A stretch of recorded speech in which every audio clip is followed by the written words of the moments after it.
Good evening, everyone. Dandadan, Volume 9. Yes, sir. We are here, man. We are here. Fun to read. I'm so excited. I'm so excited. This is the one stream I was like, man, I've been looking forward to this one. And then I forgot about it until about an hour ago. I'm a fraud, is what I'm trying to say. But yeah, what's the summary of the last volume? Last volume, half school, half GG, and the other half, yes, there's three halves because this is Dandadan, it's getting weird, was a kaiju that had cloaking technology, and that was at least pretending or has now hidden the golden ball of Okarun, the second one. I don't know. No clue. I have no clue what the hell's going on here. Like, it's just Dandadan. This is what Dandadan is. Like, just to be clueless. And once again, we talked about this in like every post discussion when it comes to these chapters that like we don't know nothing. It is really difficult to name these streams. I'm just like shot in the dark. I'll guess what's gonna happen. I know Volume 10 is a spoiler, so I'm hoping that we get this character this volume, which I think we will. I don't think that's a too far-fetched assumption, but needless to say, this character, I have a feeling that they're going to be one of my favorites, even with this great cast. So I got nothing. So you have like context on the character, like how they act too? Yeah. Okay. Well, I'm intrigued because I don't know what this kaiju is. I don't know. Fair. But Kenta, new character alert. Now that's a character that we both have seen character design before. Yes. Yeah, he's pretty pervy. You know, he has some pervy jokes and he is weird game. Obtuse. Yeah, and he just gets the wrong idea completely. Like, no, this is not how you talk to people. How you talk to women. My guy, that's not. No, but he did the thing. He did. No, it's not fair. He ran. He ran. Literally, he did run. They all ran. And he's not really even questioning anything. He's just like, Well, he can now see spirits because he can see the updated spiritual form of Evil Eye Gigi after he transformed by sweating on him purposely. And some one prediction that we had was a Power Rangers type of Megazord thing. With the nanotech. Right, and it seems like Kenta is he's pretty much a genius, it seems. So maybe that'll be his role in the squad as of right now. We don't know if he's going to turn into like one of those cursed human vessels or just brains of the operation. Who knows? I know of him. I don't know if he gets any powers or if he's just like a normal dude that can see ghosts and aliens now. So I think either way, it's going to be pretty fun.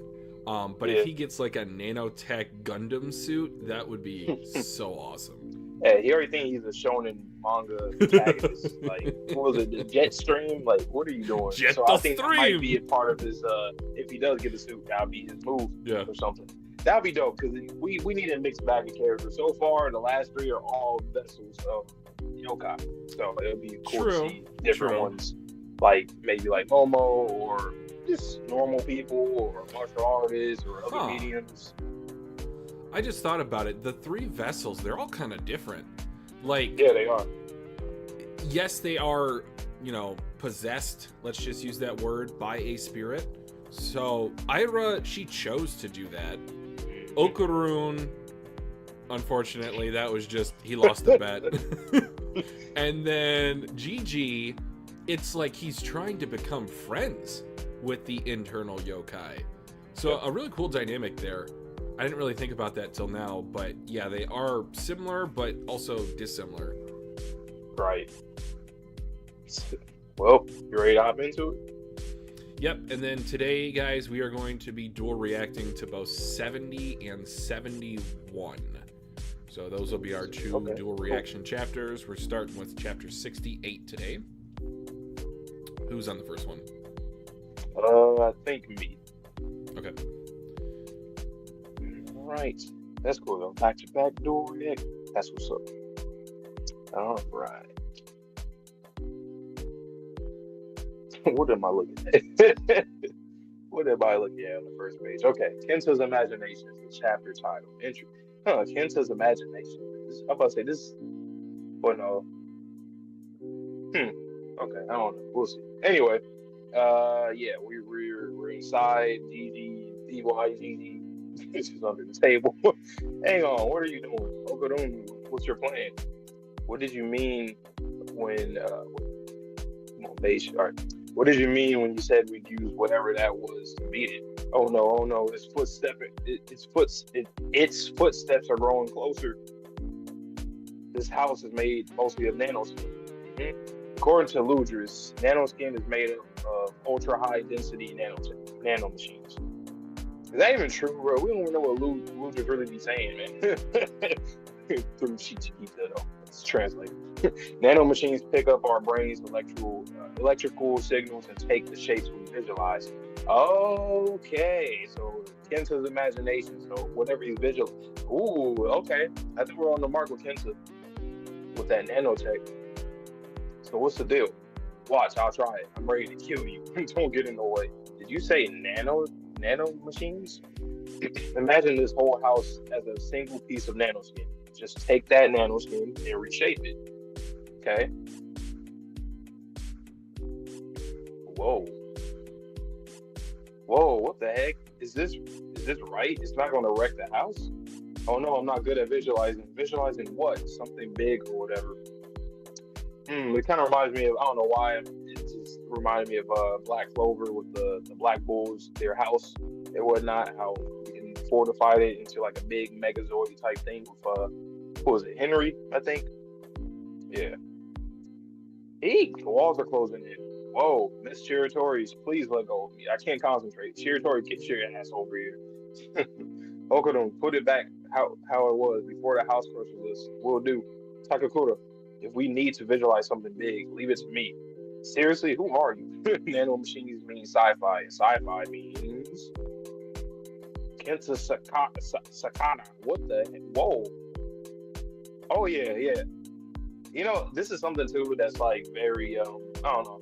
I know a lot of people are like this too, but I love when characters in series have something that's very unique to them that they can use. So like, yeah, I always make this joke about Bleach. Like if I was in Bleach, I'll always be doing Hanos and Ketos because I'll be trash at everything else. So I gotta make sure I'm studying.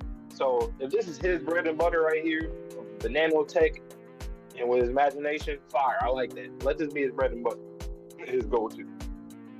Kenta Sakata. What? Holy, is this the Kaiju here? Is the Kaiju here? I'm ready to kill you. Come on. Imagination, don't fail me now. Okay, Mr. Chiritori. I'm ready to. Oh, that reminded me of Demon Slayer. Going through the door, falling through the door. Oh, Okarun. Dizzy. No, the one thing I don't want to do is drive. I'm coming up. Oh, what the hell? Okay, interesting. You son of a... Wait, what's happening? I'm going to dislocate my shoulders at this rate. I'm ready to kill you. You just keep saying it. Ah! Oh, yeah. Oh, wow. They all got seats. Oh, yeah. Fire. Okay. The house, I guess. Is that like robots? Like a robot suit's coming out? Oh, okay. The hand. Oh, okay. Yeah, we're on the money with that. Wow, that looks fire. Whoa. Shout out Kenta. Was it Kenta? Was it Sakata? What was it called? Yeah, Kenta Sakata. Wow. Buddha. He made Buddha? This Buddha, right? Or is that? No, that's. My mind's blanking. Anyway. Sure. Hang on, what actually happened? Can you all hear me? I hear you, Sakata. This is incredible. I can't believe you visualized this. I can hear you. I didn't visualize this. Sorry, it might be my fault. You said something big, so okay, it is Buddha. So a giant Buddha statue popped into my head. Damn it. Cool though. I'm riding a robot. Shut up. Stop talking so loud. You want me to keep quiet with a giant robot in front of me? I'm not that grown. I'm ready to kill you. It's time. Its name is the Great Kenta Bodhisattva Zeta version. I have now named you me. Let's do this. Now, great. Actually, ooh, look at that final page. Ooh, I like that spread. Oh, yeah. Nice. You see the fields, you like the rice fields. That's fire. With the Buddha against the Kaiju. Do we even know how to get this thing to move? Right? Do you? What are y'all going to do here? So that shot in the dark was pretty accurate. Yep. In a way. Wow. That's cool, though. I love how they picked up the Torii Gate and put it like on the bridge of the face for like a Gundam-esque type of thing. It's just like Kinta's trying to do one thing, Momo's trying to do another. Evil Eye's like, I want to kill you now. Wrestled that like 6 times. I love how he's not like freaking out about it too. He's just like calmly saying, I'm ready to kill you now. The Buddha. Nice. This art style, especially the hand page on page 13, reminds me of the author of Gantz. Now, I've not read Gantz specifically, but I have read a few of his other series, including Inuyashiki. And Inuyashiki is a very robotic type of futuristic type of artwork. It's very reminiscent. So I don't know if it's like inspiration from it. Oh, yeah. I just love the perspective. That's fire. It's like you can feel that giant of a thing assembling. Tatsu, you're different. I keep saying it's like Tatsu's is great at everything. Like, he excels. Like, it's hard for me to say what's my favorite thing about Tatsu's work so far. I think we still gotta read a little bit more for me to really get an idea of like or get an answer. I just like all of them damn near equal. Like I just gotta figure out what's the one thing that I like the most. I don't know, man. I don't think difficult question. Like, I was gonna say character designs, honestly. Maybe, honestly. His choreography is really good. Obviously, like when it comes to romance, when it comes to character growth, but I feel like this is one of those. We're like in the area of the series, or like we haven't seen nothing yet. Oh yeah, just getting started, I'm holding off for a little bit. Yep. All right, ready for 69? Pause. Yeah. Whoa! I did not know. Whoa. No. I did not. Pause. Like the stream, guys. Like. I'm not Kenta, okay? I'm not. Oh, Kenta. You can't be the MC like ya boy. Alright, continuing. Chapter 69, Clash, Space Kaiju versus Giant Robot.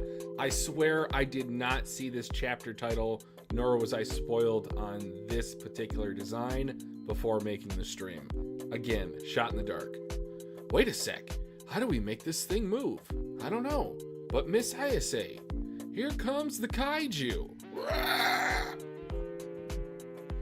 Hold on, is it okay to push these buttons? It won't explode? I see a lever. Should I pull it? Why am I stuck in here?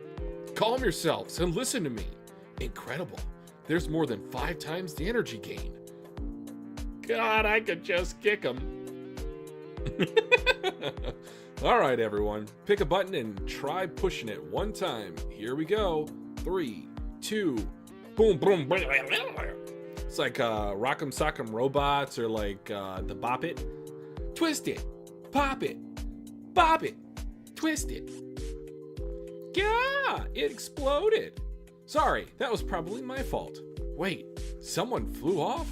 We shouldn't all be doing it at once. I'm out of here. Ken's just, I'm a dead man. As the Kaiju drop kicks it, oh my goodness. Ah! Alright, it does have a airbag system, which is nice. Oh man, just one page of pure cinematography, or choreography, I should say. Cinematography when it gets to the anime. But yeah, that's another great thing about Tatsu's artwork. I can feel the choreography on these pages. It's not confusing, even when these things are moving super fast. So obviously the Kaiju did a drop kick, then used its tail to wrap around the Buddha Gundam. And now it's slamming it down like Hulk Loki. Smash! Alright, this thing is getting its ass beat. And then one final slam. Impact. Alright, going for the jugular. He had a parachute. Whoa! Earth. Miss Ayase. Boom. Freedom! Evil Eye? Why are you wrecking stuff? I'm free! I'm free! Yeah! Evil Eye, are you okay? Did you do that? Is it cool for us to kill each other now? Absolutely not. This is not the time for that. Rumbling. What's that? It's huge. Oh no, Miss Ayase and the others are still in there. Is it tough? Tougher than all heck. I don't know how to fight it. Miss Ayase, I want to fight it. I don't know if I should allow this, but I don't know if I have a choice, is probably what he's thinking. What do we do? At this rate, this is going Evil Eye this one time. Whoa! Oh, it grabbed the foot. I finally figured it out. How to get it to move. Since the robot's made of nanoskin, I probably just need to visualize stuff. Whoa! It's like, while it's grabbing the Kaiju foot, it's doing a backflip or a flip from its back. That was cool. You see, the thing is, I'd always been, it would always been my, it had always, it had all, ugh, god damn, I'm having a stroke. It always has been my dream to pilot a giant robot. So I watched a ton of robot anime and imagined piloting 1/10 of thousands of times. Incredible! The nanoskin. Gachiakuta. They're regenerating and transforming. He's even got like the neck thing like Luffy in Gear 5.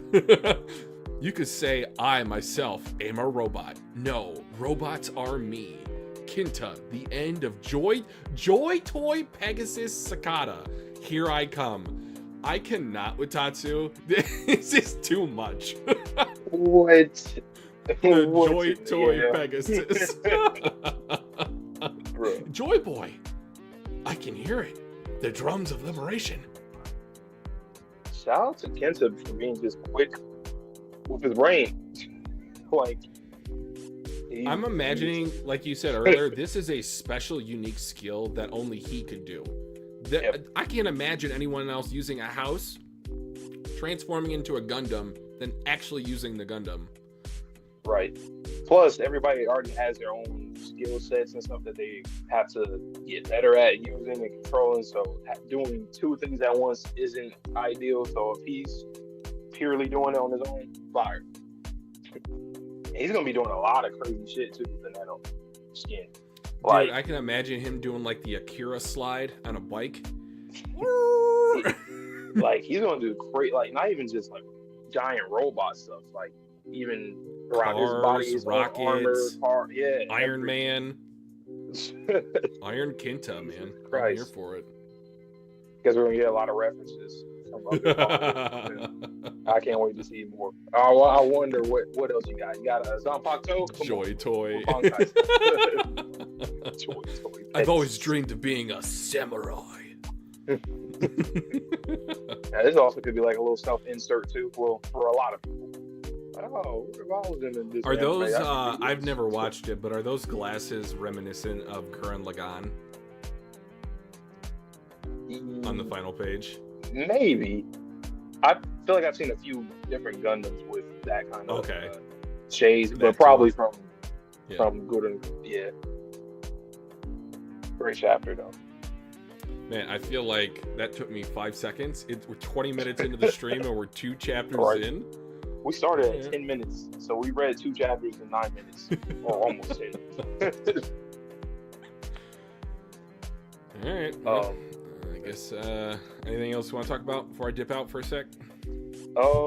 Let's see. Oh, I was gonna say Evil Eye, hilarious. That's not the time, kid. It's not the time. Is it strong? Alright, Kaido head ass. Door react? Yeah, one of them. Alright, first one of two. So, if you're watching the stream right now, currently, or if you're watching on the VOD, right?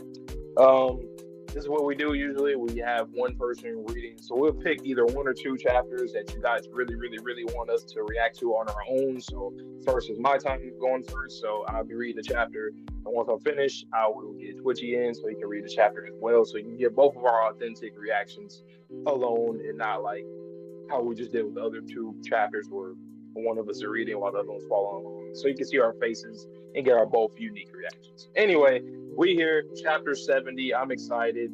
This is the first of the two door react, and literally 71 is the next one. So back to back.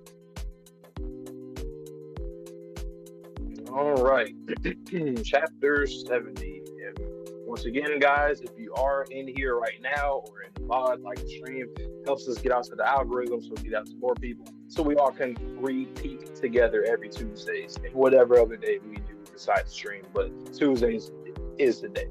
All right, this is how you beat a kaiju. Okay, that's the title. Okay, Kensa, you talking like that? All right, let's see. This thing's gonna move. Okay, blazing wind. Wait, hold on. Okay, he did a tail whip again. He blocks it. Okay, he wraps it around his arm. He's flying, making him fly towards him. Blazing wind. Seiken Zuki punch. Okay, let us know down below the reference. Awesome, Sakata's got it moving. Now just pound the crap out of it. I can handle the Dandadan better than anybody else. Wow. Hyper Gouda slash. Okay, boom, right to the top of this fucking spine, this nape. Daedalus. Rocket puncher. Super electro wave. Hurricane. Oh my god. Yep. Swing them around. Remind me like the dragon throw from Dragon Ball. I, for one, love robots. I thought you were about to say I alone am the honor one or something. You still buy that kind of stuff? You're like a little kid. You're way too old for that now. What difference does it make? I do it because I like it. I've been preparing for this moment my whole life. I knew my day to pilot a robot would come. So I steeled myself against robot sickness. He was practicing. Hey, that goes to like everybody that likes stuff, like even anime and manga, right? A lot of people always, think of, oh, that's some kid shit right there. That's not cool until nowadays. Modern day times, like within the past decade, I think more and more people start getting into it. Now anime and manga is very mainstream. So that's just one example where it's like, just don't let people tell you that something isn't growing up or something isn't cool, something isn't appropriate if you're just enjoying yourself. If it's nothing crazy, you're not messing with nobody, go ahead and do it. And look at him. He finally gets to do something that he always dreamt of doing. And he practiced it, going on roller coasters, getting used to all this different shit just in case one day he's just an optimist. Whether people thought it was a fantasy or not, well, it's reality now. And I do rock with that with Kenza. That's cool. I like his ambition. I really do. His dedication.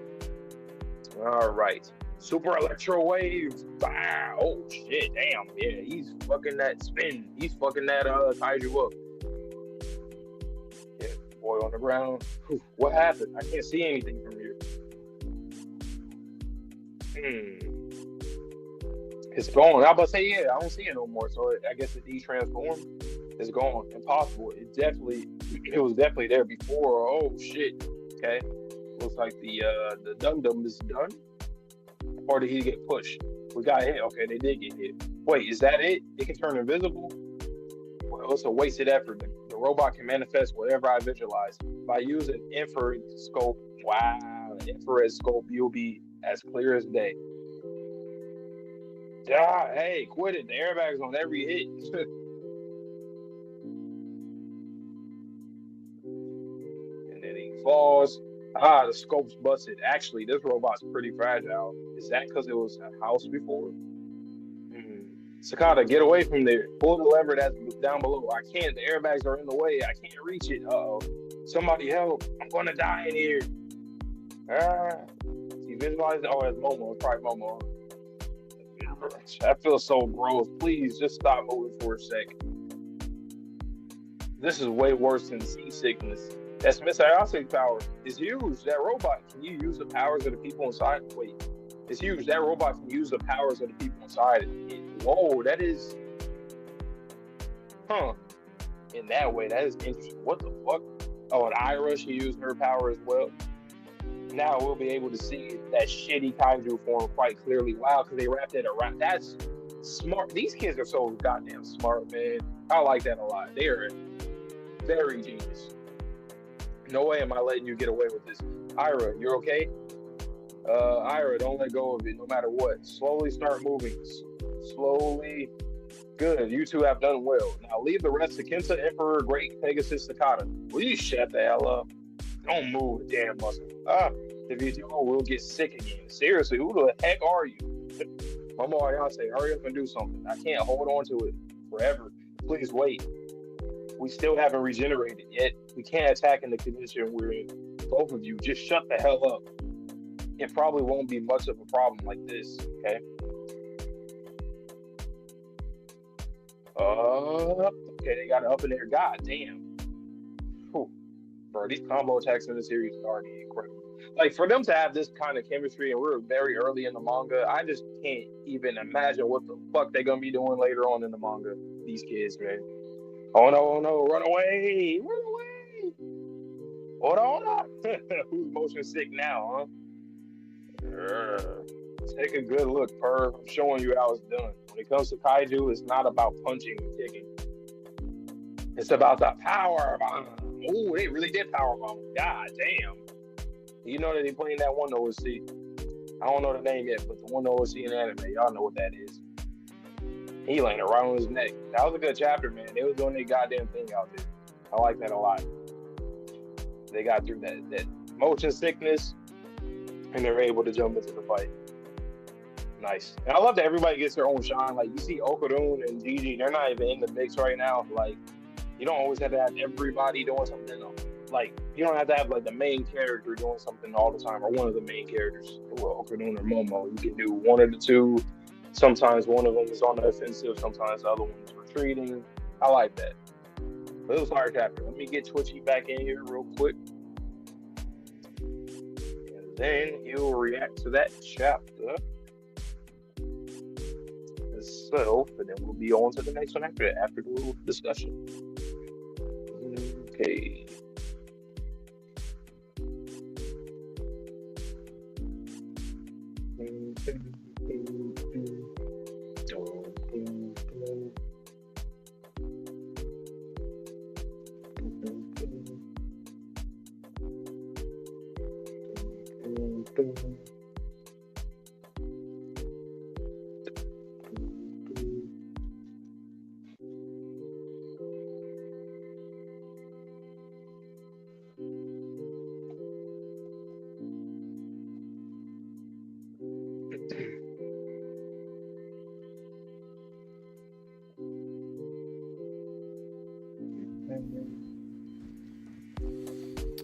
Alrighty. Okay.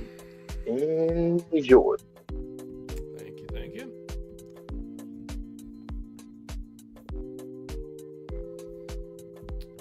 Alright, chapter 70. This is how you beat a kaiju, okay? This thing's gonna move. Ooh, dragon tail. No, that's not a pun. Goes out, gets the Buddha Gundam, slings it forward. Blazing Wind, Seikanzuki Punch! Awesome, Sakata's got it moving. Now just pound the crap out of it. I can handle the Gundam better than anybody else! Hyper Gora Slash Daedalus. Hiya! Rocket the Punch. Tra-la-la-la-la-la-la-la. This dude is not serious. End of the world, could not care less. As long as he's having fun in his Gundam. Super Electro Wave Hurricane. Alright, throws it Hopefully that didn't kill people. Looks like you went over buildings. You got a little ahead of yourself. I, for one, love robots. You still buy that kind of stuff? You're like a little kid. You're way too old for that now. What difference does it make? I do it because I like it. This touches on a subject that I unexpectedly really gravitated towards for My Dress Up Darling. If you've never read this series, watched this series, I do recommend it. It's a very wholesome, a bit ecchi romantic comedy. And one of the main characters is a young man who plays with dolls. So he is a doll maker because that's what his grandfather did as a career. There's this coming of age celebration in Japan for young girls that involves gifting them a set of these dolls. So that's how they make their money. And he was told his whole childhood, like, that's for girls. Why do you like that? You like it because you like it. So I love this from Kinta. This is really giving him a lot of personality. And again, this is something that I think we all kind of struggle with in terms of our likes and dislikes. I've even seen recently where people are like, oh, you're 30 years old and like you're still watching anime? Like, you're damn right I'm still watching anime. I'll probably watch it till I'm dead. Continuing on a lighter note. I literally said the same thing. My reaction. The same stuff. I've been preparing for this moment my whole life. I knew my day to pilot a robot would come, so I steeled myself against robot sickness. Super Electro Wave Spin! And the action is awesome. they're running to the scene because this is like back in town now. Oh, what am I saying? This is in like the domain of the robot, so there's no one in these buildings. And then we're going to go back to real world and it's going to be like, oh, all these buildings are now fine. What happened? I can't see anything from here. It's gone? Bakana! It was definitely there before. Huh? We got hit? Wait, is that it? It can turn invisible? Well, it's a wasted effort. The robot can manifest whatever I visualize. Power levels over 9,000! If I use an infrared scope, you'll be as clear as day. Dwah! Hey, quit it with the airbags on every hit. Ah, the scope's busted. Actually, this robot's pretty fragile. Is that 'cause it was a house before? Cicada, get away from there. Pull the lever that's down below. I can't. The airbags are in the way. I can't reach it. Somebody help. I'm gonna die in here. Blah. I feel so gross. Please, just stop moving for a sec. This is way worse than seasickness. That's Miss Ayase's power. It's huge. That robot can use the powers of the people inside it? Hold up, you just expanded. I didn't even know this was possible. First of all. Secondly, this makes this crew amazing. And I know I've already used that adjective once. My brain's not working tonight, guys. But honestly, that is a way to power scale this Nanotech robot version 2, version 3, version whatever in the future.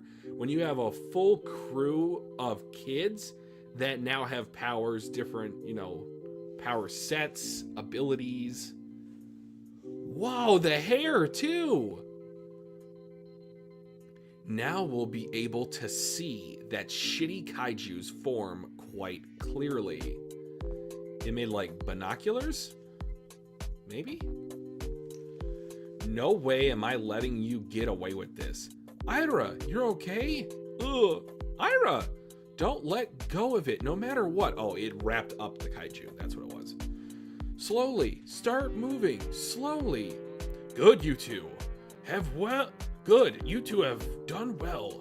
Now leave the rest to Kinta, Emperor Great Pegasus Cicada. Would you shut the hell up? Don't move a damn muscle. If you do, we'll get sick again. Seriously, who the heck are you? This is crazy. Momo Ayase, hurry up and do something. I can't hold on to it forever. Please wait. We still haven't regenerated yet.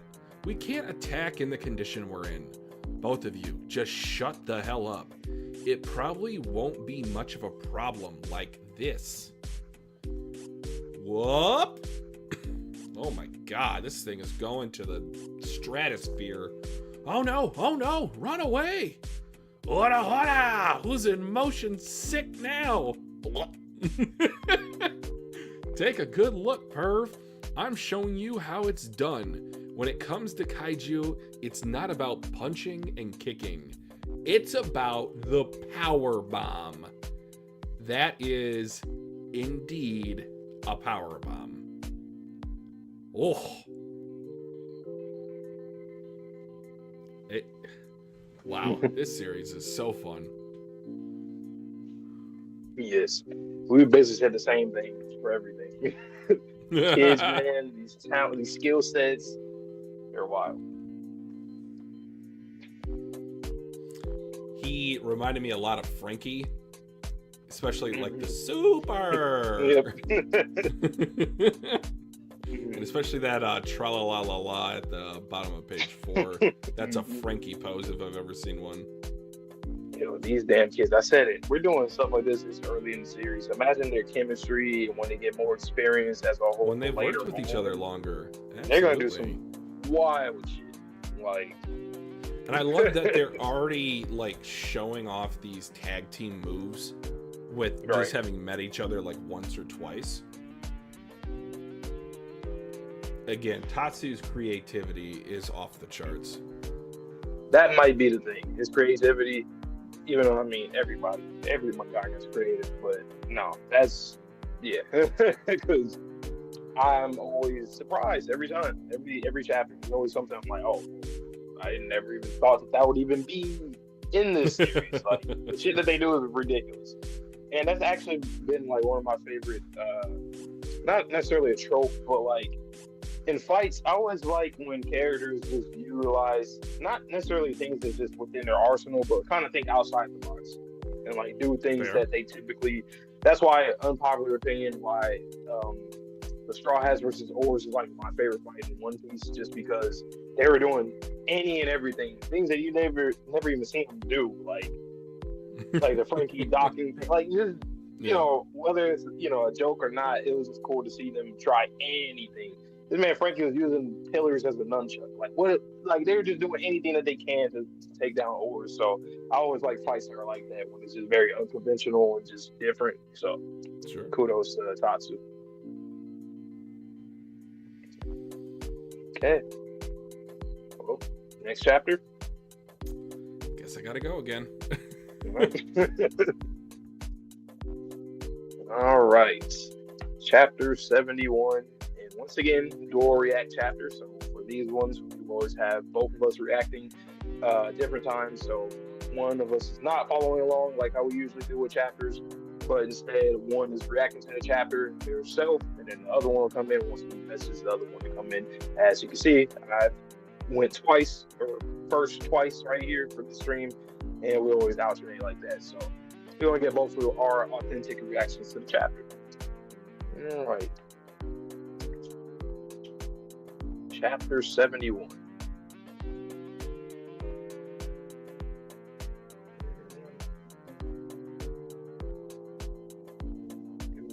Stream is pretty quick this time. I mean, chapters have been pretty quick, to be honest. All right, chapter 71 is I'm sick of robots and kaiju. Oh shit. Who could be saying this? If it ain't Evil Eye, because that's something you probably would say, it gotta be the person that's the kaiju or something. I don't know. We'll see. All right. Boom. Yeah, they powerbomb absolute shit out of this. God damn. It's like they create a mini nuke, or at least the aftermath is like that with the debris and all. Damn. It went meters into the ground. All right.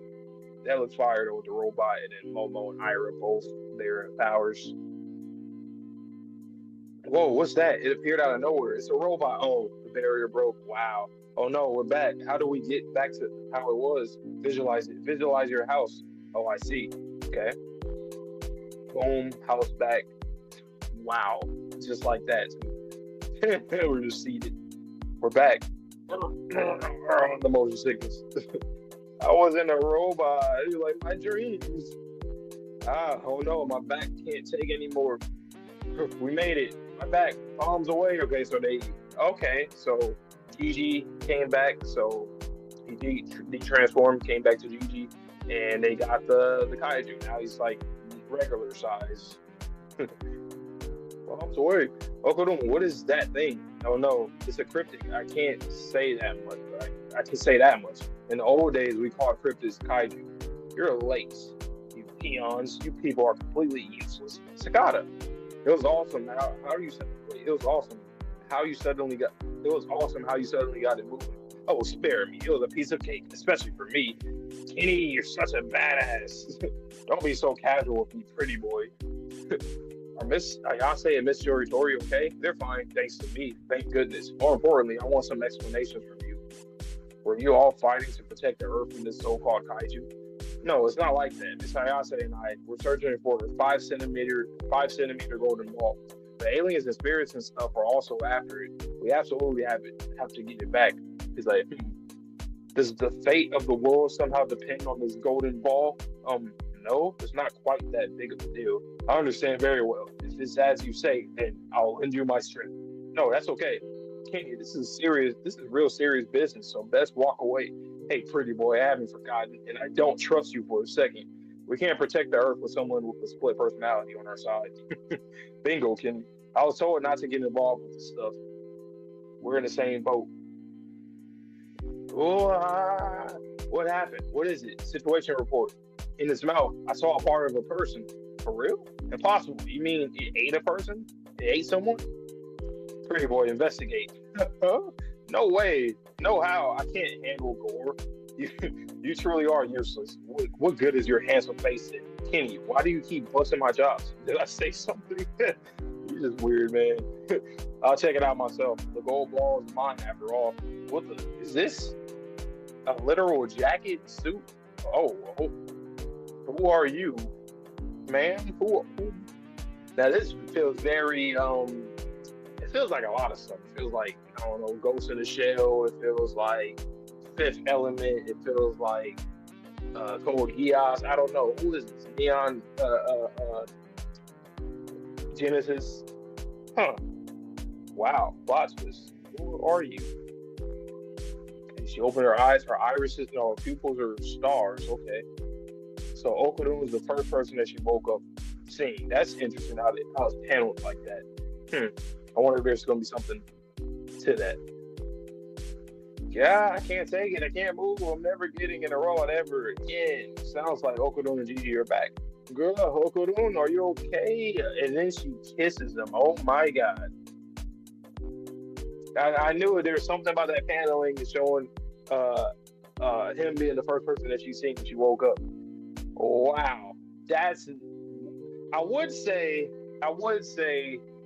that she stole the first kiss, but technically speaking, Okarun and Momo did kiss, kind of, but not to this extent, not formally. So that sucks.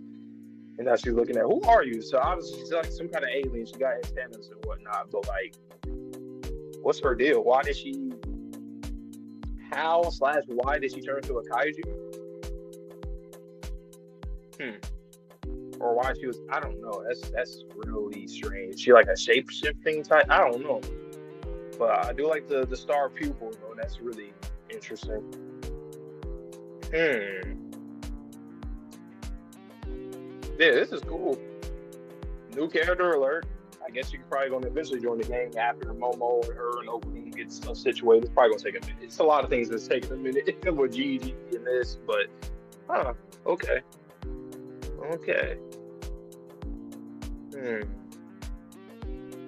Why did she do that? Is it because like he saved her? Like she looks at him as like her savior or something like that?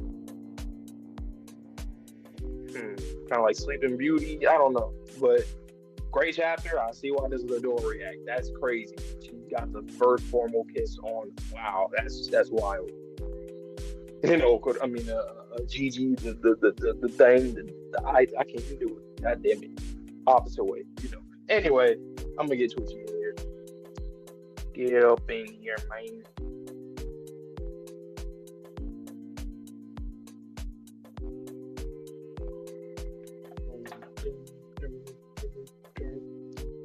See the OC that we got for these streams? Fire.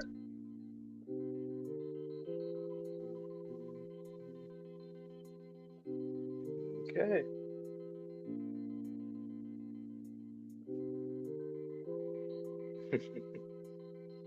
That was something.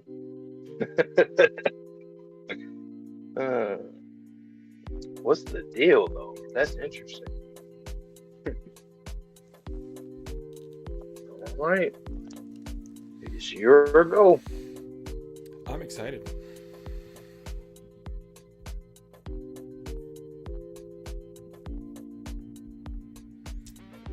All right, chapter 71. I'm sick of robots and kaiju. All right, shrinking down. Oh, that is a raw shot. Perspective-wise, that looks sick AF. The Ira hair going up, the Momo hands, and then the rest of the Dundam kind of pieced together as it gets smaller too. No, transported back to reality. Okay. Whoa, what's that? It appeared out of nowhere. It's a robot. Oh no, we're back. How do we go back to how it was? Visualize it. Visualize your house. Oh, I see. Man, this artwork. Whoa, jumping back into position. This looks like some Horizon Zero Dawn type of machinery. We're back. Everything's fine. We're back.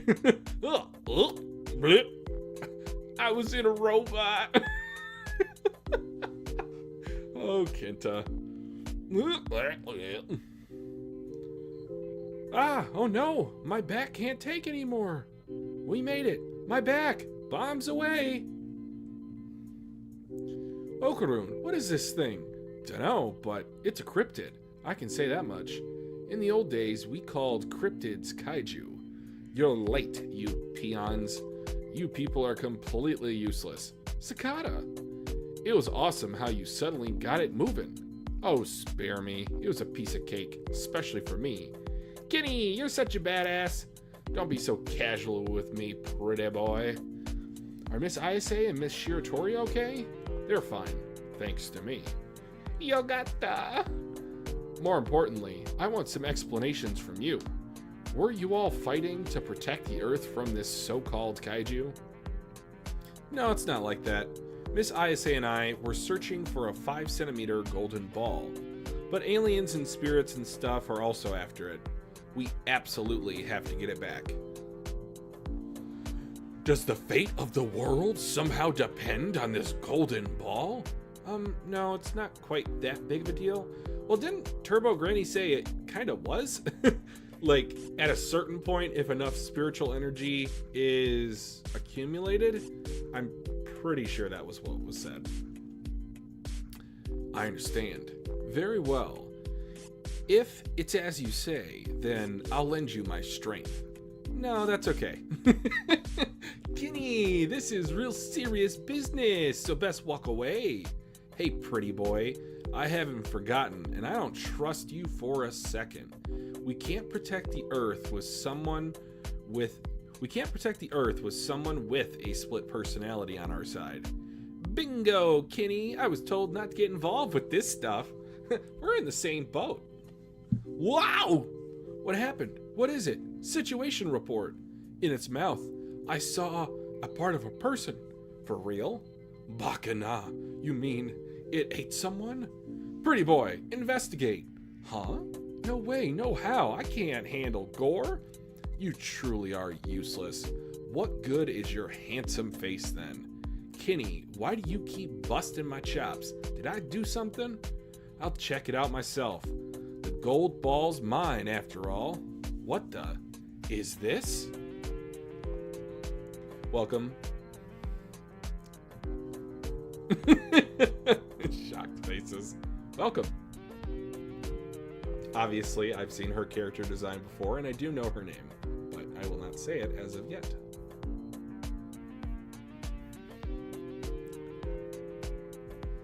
I don't know if Vante just took a quick break, but yeah, that was the chapter.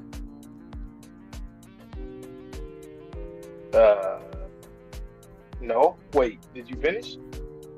Yeah. No, I thought you only looked at the page of. Wait. Oh, wait, no, I did not finish. I lied. I don't know why I thought. That's weird. At the bottom of page 15, it looks like a to be continued. I know there's nothing there. I'm obviously just blind. All right, stars in her eyes. Okaurun looking. Gah, I can't take it. I can't move. Bleh. I'm never eating. I'm never getting in a robot ever again. Huff huff. Sounds like Okaurun and Gigi are back. Gah. Okaurun, are you okay? Oh, kissing him. Didn't know that. All right. Gigi's eyes. Okaurun just kind of out of it. Well, took his first kiss, I assume. Oof. Yo, Okaurun, why you selfish? You got 3 girls that like you.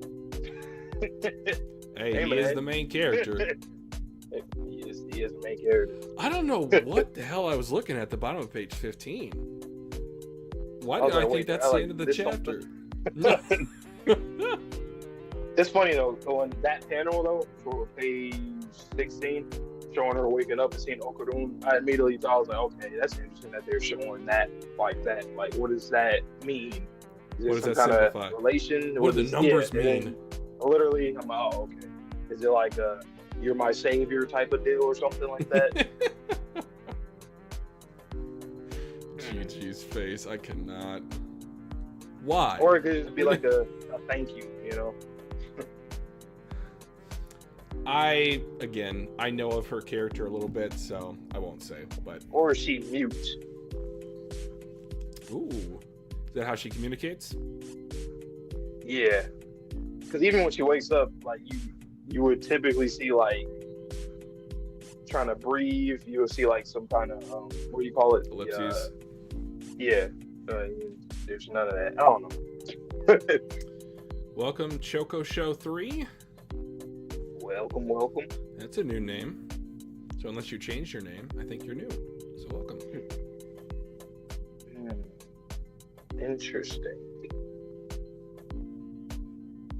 I did not know about the kiss, Sherm, and apparently I didn't want to know because I didn't want to finish the chapter. But what the hell is her power, and why did she do that? What? A lot of questions. A lot of questions. How did it turn to like a mini suit, zip up costume? Nanotech. Kaiju. Nanotech. It's all nanotech. Yeah. But like, why did she attack? What was like? So I don't know. I don't know. Or maybe she was trying to. Well, granted, they did attack her first. To be fair.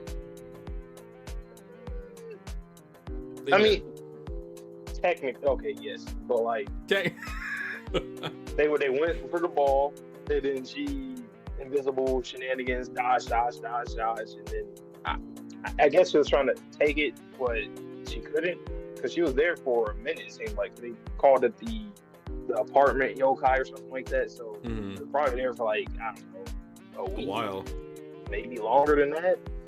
I don't know. Like, I know some things about her personality, but what I don't know is her reason for being here. What I think might be interesting is if she comes from maybe a gladiator type of race, to where they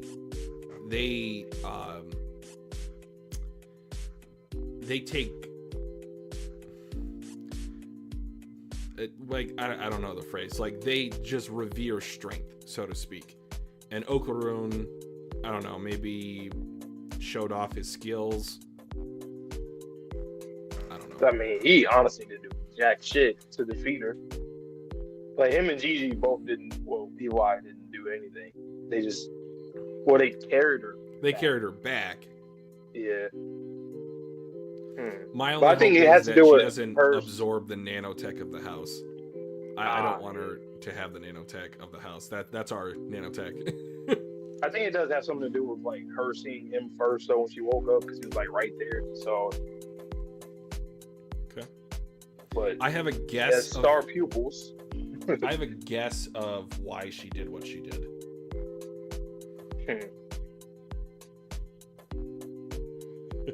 And then she looked blank face after that. I don't know. I don't know. She has antennas, though. Once again, with this series, there's nothing you can go off of. I think maybe that's what Tatsu's masterful at. Like, just not telling me where he's going. Yeah. I don't think I ever, like, what other series do you feel like had that? Like, in other series, I feel like I can at least theorize really well. For this one, there's only like maybe 1 to 2 things that we can confidently theorize. Maybe like about early Attack on Titan, because I was just like, that is an unsolvable problem. Where do we go from there? Oh, we have to train just to die. Like, how are we really gonna win? True. But then, like, the key thing, that was something that I was holding on to. And it's like, well, we'll learn the truth through that. But like this, I don't even. What's the key in this series? Where's the basement? The basement in outer space? Where are we going? What's the? I mean, we know the plots to get the golden ball, but like beyond that, no, it's for funny now. Because it's funny though, because Kenta and him in this chapter, they were talking about that. Like, is it like some world-saving mission? No. Yes, but no. But I'm just down one of the jewels. It's fine. I'm kind of scared when, like, I can't even say what I'm scared about. Stuff hits the fan. Just get it back, but yeah. Because at this point, I think, like, so many people are potentially after it that I think some of the higher up aliens or even yokai will all start to be aware of it, and they'll probably try to seek it for themselves or something like that. But I don't know. That's maybe that's what the series is going to be about forever. Who knows? And again, I think I mentioned this in a previous stream, but if we get the golden ball back, the second one, but then they end up, taking it back, is it just a reoccurring cycle of we always got to get this golden ball back? It's like the worst version of Steel Ball Run. Oh my God, is that it? I'm just kidding. That's why I kind of think that Turbo Granny will make a sacrifice in the end game of the story, because essentially she's the one that created this entire mess. If it comes down to like the Earth potentially being, I don't know, enslaved or destroyed or whatever, the worst comes. So there's that. And yeah, sure, her design is very cool. I said it reminded me of like a few different things, like Neon Genesis, kind of, or a little bit. The blue-haired girl. Yep. It reminds me of that. It reminds me of Darling in the Franxx. It reminds me of a little bit of Code Geass, Fifth Element, live action. Okay. Yeah. Okay. Well, ready for the next chapter? Yeah, go ahead. All right, chapter 72. Coming right up. All right, Momo, chill out. Don't do nothing crazy, okay? Maybe it wasn't. Well, more than likely, it wasn't what it seemed to be. It might have been a thank you, a greeting. I don't know. Chapter title is called "Somebody Please Translate." I did talk about her potentially being mute or something, or this is just her way of communicating simply. God damn, Kenta, why are you choking Gigi? Like, I get that you're scared, shocked, whatever, but god damn. Oh, and Momo ends up drop kicking her. God damn. Who do you think you are, intruder? And she's talking. I don't know. It should have been I should have been the one to open the zipper. I want a do-over. That's kind of funny because that's kind of what I said. Like, he was the first person that she saw, so essentially she probably would have done that to them too. And she looks at the robot, costume, suit. I see. So you were the kaiju, huh? Skank? Then why do that? Okarun, spit it out now.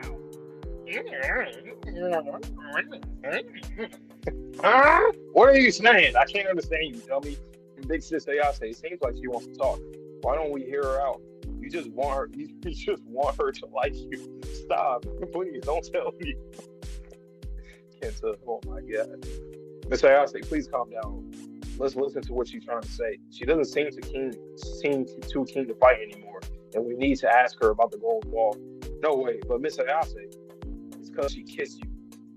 You kissed. That's why, huh? And you're being all nice to her, aren't? And now you're being all nice to her, aren't you? And that's not it. It's perfectly normal behavior. Normal. A girl kisses you and you can act normal, but I was really shaken up, and she's really pretty. So, huh? I hate this. Do what you want, but I want nothing to do with her. Mr. Ayase, I save it. Mr. Ayase, Takakuta, this is no time for fighting amongst ourselves. We need to figure out how we can communicate with this girl. She's just in the suit. Went back in the suit. Could you not hold on to my uniform like that? Oh, she didn't like that. Apologize. Say it nicer. We're not getting through with her at all. Look, an Axel. She's not amused. Stop that. You're scaring her. My name is Kenta Sakata, also known by the name Galewind Out. Galewind Out. Yours truly was actually the person who first opened your slipper. Takakuta is a clumsy fool, and it only ended up looking like he was the one who opened it. I was first, he was second. Got it? Once we understand what she's saying, then maybe give your version. Takakura, my friend, anyway, I need to clear up Miss Ayase's misunderstanding. Who is this person? Chichikita. Shout out to him, man. He's our guy. If we need help with anything, learning about anything, he's our guy. I've never seen an alien like this one before. For real? To me, you two seem pretty similar, Mr. Mantis Shrimp. Excuse me? We're not least bit alike. Who is this man? Some kind of prophet?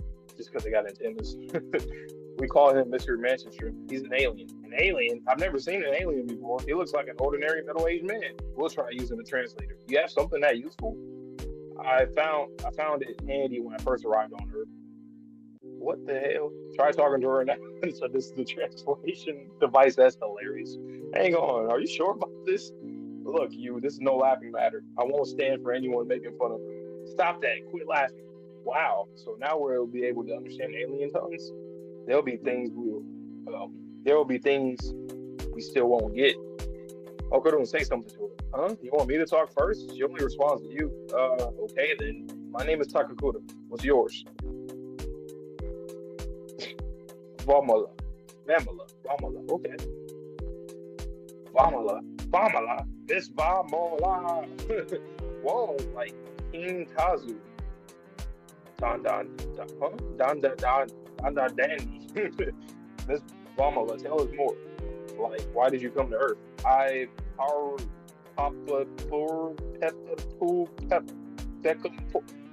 Sound like Dragon Ball with the Namekians when they summon Shenron. Literally, the P words. I can only make out bits of what she's saying. This is bad. The translator is only picking up a few words. It can find an analogous words, but it'll take time. Powerful came look for you. Oh, a powerful person poo-poo to fight P, and if I lose, the powerful person I get married. Well, okay, well there's that. You kind of talked about that a little bit. Yeah, like she's from a clan of people that's how they get down. Fighters, but she lost. Now married. That's not how it works here, though. But that's how it works for her culture. You and I will be married. What about me? It was me who was piloting the Great Kensa. I'm the one that defeated you, Miss Vamala. he's right, Ms. Valmala. I'm not the powerful one. Oh, she seems to have understood you. Phew, thank goodness. Glad we got that sorted. What are you talking about? Okaru's super tough. Gigi, I don't want things to be any more mixed up. But we understand her objectively somehow. This should straighten out Miss Ayase's misunderstanding. Okay, baby. All that confusion was my fault. It's time for a duel. Lay one on me, Mama. And then she speaks. She goes away from Okaru. And Gigi, Mama, tell me where to put these hands. Mr. Mantis-Strip, isn't there a translator for our end? Nope. And I have to get back to work. I'll tinker with it a bit before you come back again. Just a second. When's again? Because I am not giving up. And I've turned the page and I see what are y'all? Get out! Out! Leave! Please! I'm tired of y'all, man. Seropian.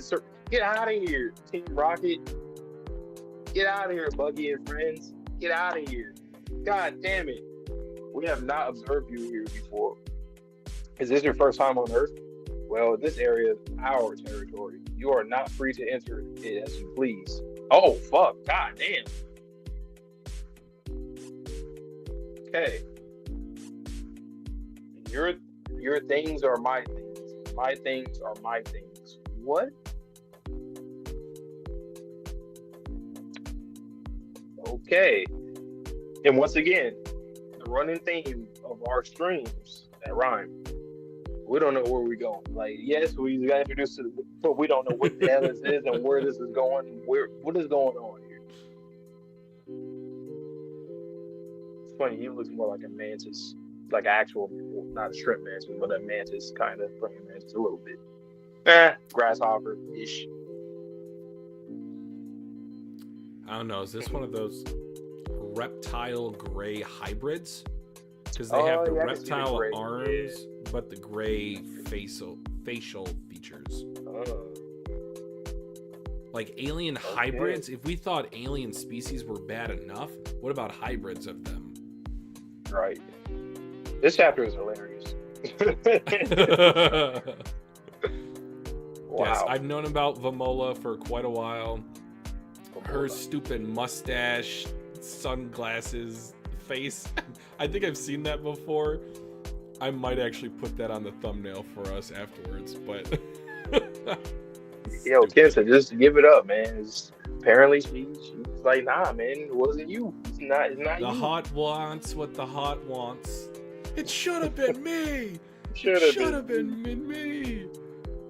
Meanwhile, Gigi's just doing like Michael Jackson in the background. You know what? I'm scared for Tatsu. Why is this, like, the Serbians? I've noticed. I can tell he likes to draw them. Yeah. But also, like, do you have like some kind of like experience where you've seen beings that look like this or something in your past, Tatsu? Because, like, I don't know. Oh, is he like cope writing? Yeah, because like this like is his therapist told him put this on the paper. Yeah, like what made you draw this? I thought you've seen this before. Like it gives me that vibe. It's like he's seen this before. It's not something that he just came up with. Let us know, Tatsu. One day. I mean, I don't know if I want to know at this point. Especially with three of them. It's always in trios, so he probably seen some shit before when he was a kid. I'm convinced. He's like triplets. They just weird me out, man. They seem to be the most uncanny valley. That's probably what it is to me. It's like it seems like a real world perspective of something that's very uncanny, and that's exactly what they look like.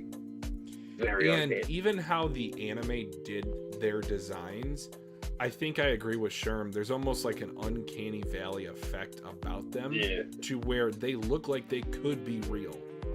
Yeah, certain shadings and cross sketching.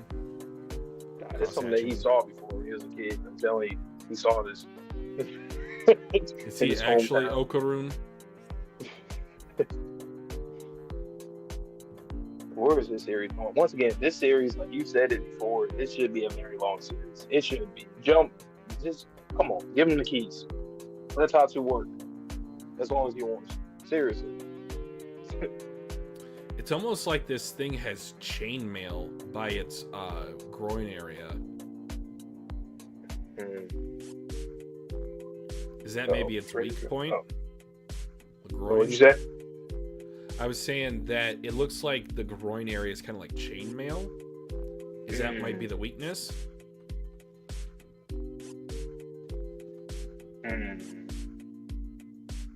Maybe. That's a good shot right there, though. I like the perspective from the side / behind Serpo.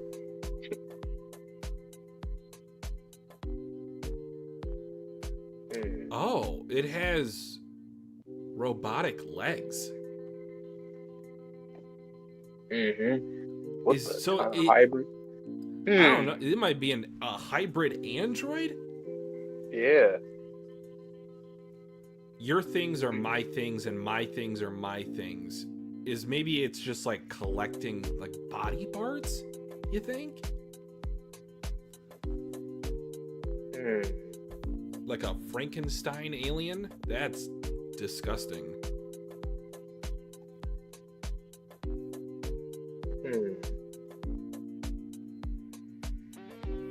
I don't know. That's weird.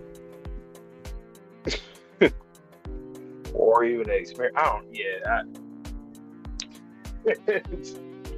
know. I don't know what else to say. They Tatsu, just cook. Just keep cooking. We'll figure it out. We'll see the meal. You know, we'll see what you're cooking. I'm not gonna see the vision because you keep me in the dark, but I'm gonna let you lead me to the promised land. But here's another welcome, Vamola. Go ahead. In most series, it's like you get introduced to like very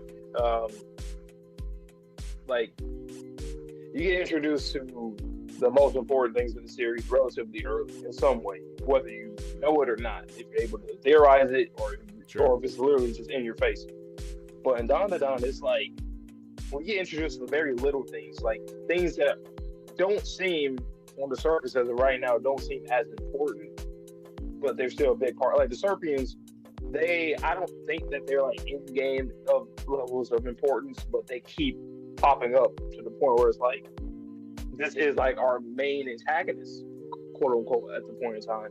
We keep seeing it more and more, but that's pretty unique. It kind of reminds me, once again, like One Piece a little bit, like early One Piece. We kind of just went through, we met our core Straw Hat members, and then we eventually started getting to bigger fish, and then okay, once we get to Arlong, okay, after Arlong, okay, it was okay.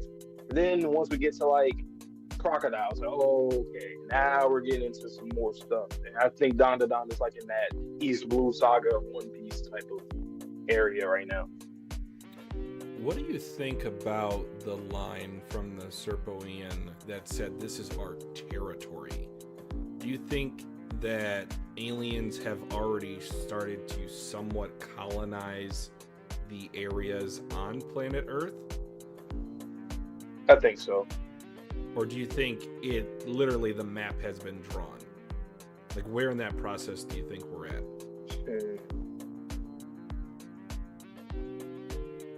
I'd imagine that when they do come here and invade Earth, it's probably just the area that they pretty much created or allow to make it so to where they can like teleport here, and then this other alien just came out of nowhere.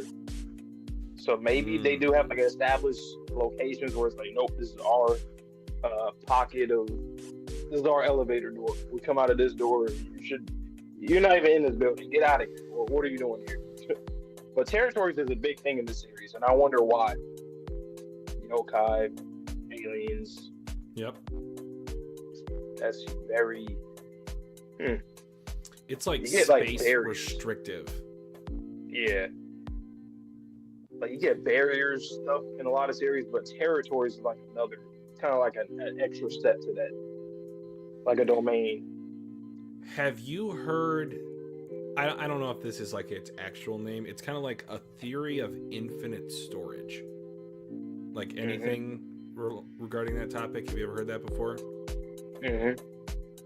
So essentially, guys, what this theory pertains to is that you can store information literally in cubes of space by converting it to either vibrational energy, by converting into like, I don't know, maybe even like binary could be converted from like the metaphysical to the physical, or it could be accessed or, you know, stored accordingly.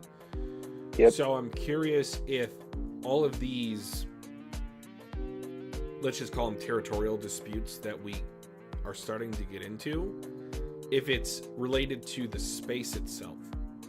Not that, so like maybe there's like spiritual energy areas, or areas with a higher density of spiritual energy that either the yokai are utilizing to be undefeatable in their domains, or these aliens are trying to tap into said energy source.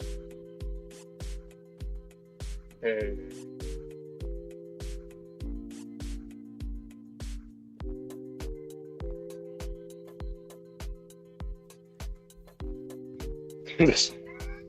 don't know what to say. Like, this is real interesting. Yokai and aliens both, like that, like territories matter in certain ways.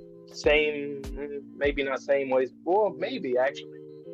Like when you said about energy, some kind of spiritual energy, especially with the void, different kinds of voids, I guess, because they also like called like territory a void, and then we know the void of what Turbo Granny talks about. So yeah. Well, also so we learned. Another thing I want to talk about with Vamola is kind of what she was saying. I know it was, you know, broken English. That's just the way for Tatsu to keep up the mystery. But why do you think she is focusing so much on Ken as like the strength? It was confirmed she now can somewhat understand what we're saying, and it looked like Kenta like explained, no, I was the one in the Gundam, but then she still went to Ken. Yeah. And she still okay, bet. Unless she's I wouldn't want she's fine. That would make sense for me. No. Maybe she can like sense the internal spiritual energy of Turbo Granny in him? Probably. Or something with the gold ball too. Maybe she's familiar with it. Because like that's what she was around for however long she was around it. And then when he came there, he was one of the first people that she technically saw, and then he was the first one that she saw when she woke up. So all three of those things combined probably made her gravitate towards him.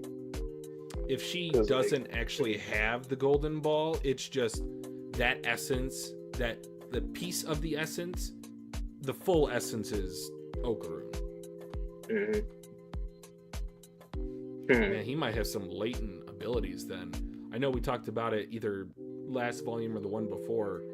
For Turbo Granny's speed, it sounds like she can almost break the light speed barrier from the sounds of it. Like, we're not even tapping into 10% of the possible speed. So I don't know, maybe she's picking up on that. What kind of... You know, it's funny, we always talk about Okarun, like, why is he so special? Like, why does he still have access to her power in terms, and then like a different set of him that's not him, that is him, that's depressed, and like, what is that? And even Turbo Granny, like, how the hell are you even that powerful? Is it just because you're old? Because she's not a location-based spirit. She fused with one, but as far as we know, she's not a location-based spirit. This kind of reminds me of Tokyo Ghoul a little bit. Have you read or watched any of Tokyo Ghoul? I've read the entirety of the first series. I'm a little rusty, so if you make a reference, I may or may not get it. But go ahead. No, you know. It reminds me of I forget her name. Is it Rize? Actually, the girl that Kaneki got his power from, essentially, when he went on the date. Episode 1. Yeah, that's what Turbo Granny reminds me of. Her opening, like, she has a very special trait of, I don't know what, like in Tokyo Ghoul, she was just special. I don't even remember why, but it reminds me of that. It's like, you're not you're a part of this entire power system and world, but you're actually like way more important than like the audience would think until we like keep on progressing throughout the series. So there's something about these two, Turbo Granny and Okarun, that's different from everybody else, which is cool. But I came to look for a powerful person to fight something, and if I lose, the powerful person and I blank get married. This is the weirdest form of ad-libs I've ever seen. I think it definitely has to do with the golden ball. Like, she felt the power in that. That's why she went there. She was trying to figure out, like, okay, what is this thing? It's not doing anything. And then when they came, it's like, oh, okay, here's... And then she probably linked him with the ball. So he's the strongest there out of everybody. At least that's probably how she viewed it. Because of the ball and the golden ball in him. And, yeah, that's probably how that happened. Crazy, yo. What are your claims? What they got going on there? She's very affectionate. This will be my last point, and then you can get, or I can get started on the next chapter. But, do you think that in her culture, like affection, like physical affection, is more prominent? Because she seems to like hug, kiss him. It seems almost like a cultural thing more so than like she is passionate about doing it. Or, yeah, it is. It seems like it's a cultural thing. Even she was like holding on to his uniform and stuff like that. And it was very straightforward. It's like, okay, if I fight a strong person, I lose. That's my man. So, all right. But next chapter. All right, chapter 73 is next for me. Let's eat some takoyaki. What's the deal? How come this jerk face is eating with us? We were almost squashed like bugs because of her. Grr. But I mean, she's so pretty. You can go straight to hell. I don't even know that new guy. To a certain extent, neither do we, Granny. Eat up, kid. You're young. The cat can talk? Put a cork in it, you shitheads. I love how each arc, at the ending of each arc, we keep getting these, like, almost a reference to himself. It's a callback every time to that same kind of perspective shot. Gawk, gawk. Hey, I'm talking to you. Say something. Anything. Now, Miss Shiratori. She doesn't speak our language, so please forgive her for my sake. Don't make me puke. Mr. Mantis Shrimp is fixing the translator now. Once that's done, I think we'll be able to clear up the misunderstanding. Kinta's crying. Oh, there's no misunderstanding. I don't trust her for a second. No, I meant misunderstanding on her end. Apparently, she was fighting as a way to find a husband. Husband? What the fuck? It seems she's looking for someone stronger than she is, because if she fights and loses, then she has to marry that person. And somehow, she's under the impression that I'm the one who beat her. Piece of shit, we beat her. Me and Ira. True, but Mr. Mantis Shrimp's translator couldn't quite understand what she was saying. So until it's been upgraded, we can't have a proper conversation with her. Hold your horses. There's something I wish to say regarding the matter. To be sure, you two delivered the finishing blow, but it was I who pushed her to the brink. In other words, who is the strongest man she must now marry? Don't make me spell it out for you.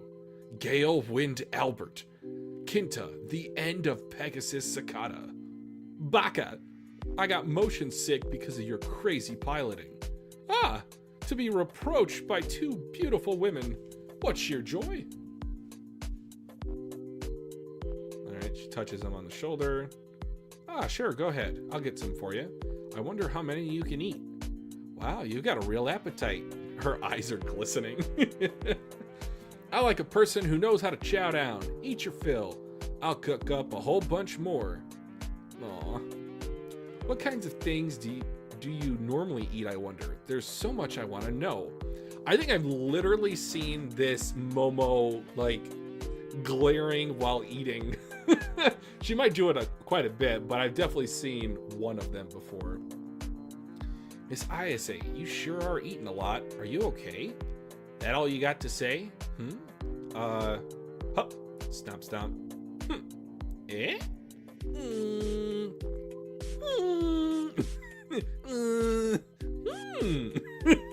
What is this conversation? That's not really a conversation. Gigi, like, what are you doing in the back, man? He's like having his own C plot lines all the time. I ate too much. I did point that out. It's your fault, Okarun. Mine? You made me eat all that. What an accusation. Anyway, did she have the gold ball in the end? We're still not sure. She can't understand us, so we can't really get many details. Well, I don't trust her. She closed us up in that black space and attacked us like the other aliens. She did. We may have beat her, but had this house not transformed into a robot, we'd have been in real trouble. She could be storing up her energy right now, waiting for her chance to come at us again. She's still our enemy. Don't let your guard down just because she kissed you. Pout. Whoa, are you still mad about that? She may have surprised me, but I haven't dropped my guard. It's gonna be okay. What? What is it? You're practically drooling. I am? Sorry about that. That's just how my face is. Oh? Why don't you look me in the eye? Got a guilty conscience? I don't. Then why won't you? Okarun, get over here, quick. This is incredible. Nanotech. Astonishing. It's got HUD protection tech inside. Famola, please. I want to try it on. What? No fair. Do this? Okay. Thumbs up. Okay. Yes. Hohoy. Let me try it next. She's giving instructions. What is this? Whoa. Yeah, this thing's probably like a weapon of mass destruction. You should not give it to a child. And yes, Gigi is still a child. Beep, beep, beep, beep, beep. All right, same targeting system. Oh, we got 1, 2, 3 potential silhouettes. Oh man, it's gonna be like, whoa, it's got that thing by the head. That's crazy. Oh man. I feel like we're starting to pick up the pace a little bit though. Like, this was a greatly paced chapter, but at the end of it, it really, you know, is going somewhere. Quick. I like Vamola. And it's looking at the eyes. There's a close-up of an eyeball of both Vamola and Kinta. Do you think maybe in Okarun's spirit form that the eye had something to do with who she thought was the strongest? Because I think I mentioned that in a previous stream to, like, the stripe that goes down his face when he transforms. Maybe. Is any, like, connection to that? Probably. Especially since it definitely has emphasis on the eye area specifically. Looks like Pika in the back on the left. I don't know, Doritos Head Man on the right. And you got Blockhead Man on the right as well.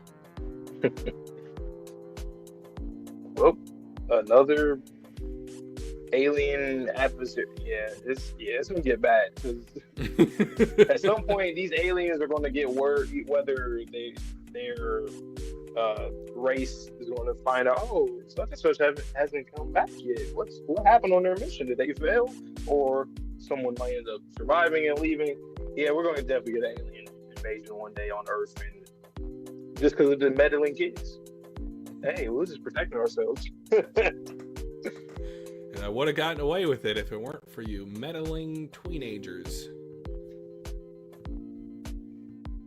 All right. Well, I guess I could get into the next chapter. That was a pretty quick one. Okay.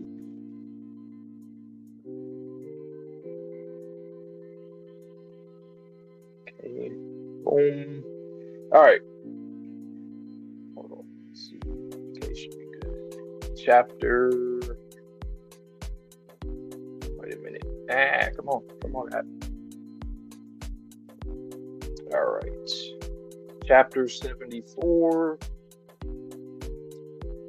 I keep telling you, she's an alien. She don't look like an octopus anyway. You slice it. I bet she's a transfer student. I'll contact the school. Take her with me. Granny. Psycho.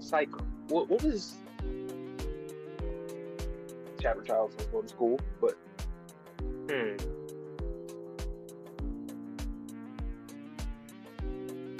I don't know. I find that kind of not strange, but intriguing. Like, once again, going to Granny house, she like just acts like she doesn't believe in aliens or whatever.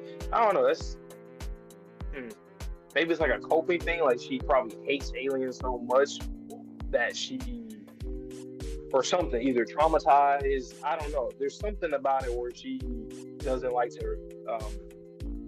What's the word I'm trying to use? Doesn't like to recognize or.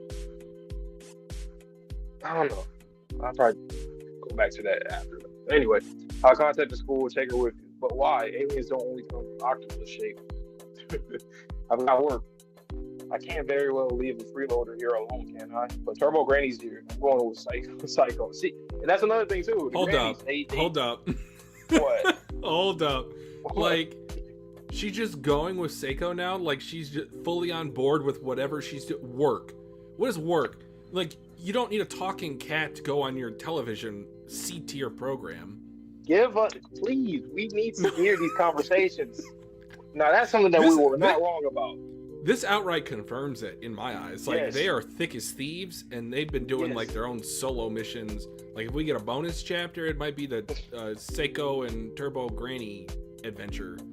Hey, I'd love that. And it's cool because we already seen kind of behind the scenes, like when Seiko came in with her, Taro and Gachiakuta, like that was out of nowhere. And obviously behind the scenes, they're prepping to come there to help us. So it's like, that's something that I look forward to in the series, when you just forget about what people are doing in the background. Like, oh, okay. And now we're finally seeing what's the deal, you know, like that they're actually doing stuff. So we got that confirmation. I've got work. I'm going with her. This is the worst. How come I'm the one stuck looking after you? Here, change out of the Kaiju suit and put this on. Do you understand? Take that off. Put that on. Okay? I said take it off. It's so annoying. Is the horn glowing or something? It's like some emphasis. Yep, it is. Tink. Hold up, what are you doing? Whoa, stop. This isn't a place to go giant. What the? Okay. She looked at her eye too. She cloned her clone. Whoa. Crazy ass tech, huh? Okay. So she made copies of her clothes. What the? Whoa, awesome. So, like, can you not transform the head though? Look, it's not actually a word. I'm Momo. Try saying it. Go. I'm Momo. Saying it. Say it. Go. That's the way. Pretty good. And you're Vamola, right? You're Vamola. No. I'm Momo. You're Vamola. Okay? Momo? Yes, Momo. Amazing. You understand? Momo. Amazing. Understand? Momola. Momo. She is so endearing and cute. I don't want anything to happen to her. Tatsu? Don't. No. You're the enemy. Fiendish. I almost fell for it. Okay, now look at this. Shiny. There's a shiny round thing about this big. You got it, don't you? Okay, what's she doing? Ball. Okay, what's this? Are you saying this? Are you trying to say this is the gold ball? Huh? What? Why are you stripping? So she puts it into the. Huh? God, it's glowing. It's golden. You really do have a gold ball. But hang on a sec. So you put the rock-looking thing in the Kaiju suit, and it turns gold, and then your uniform sorts itself out. Gold ball, sword. It's not Okarun's family jewel. Then where'd you get that gold ball from? No, that's not right. Is that gold ball yours? Oh no, what a pain. We really do have to wait for Mr. Shrimp Translator after all. What a pain. Maybe if Turbo Granny took a look at it, she might know. We're going to be late. Mola, run. We'll take a shortcut. Look at you running. Hurry. Oh, shit. Is this the... I think this is the area where the alien was at. Fucking up the Serpian, whatever, Serpos. But Mola, stop. Copy what I do. Copy. Yes. Bow once, clap twice. I'm sorry, we're only passing through. Sorry, don't walk through the middle. Walk on the edges. Grandma actually forbade me from coming here, but it's so much shorter, you know. I've used it a bunch of times, but we did a good luck ritual, so it should be okay. Still, the place is definitely dangerous. It gets more run down every day. Who knows when it will come crashing down? Who knows? Let's make this quick. Yikes. Momo. Point. Oh, what the fuck is that? What the? Yeah, be careful in this area. You said yes.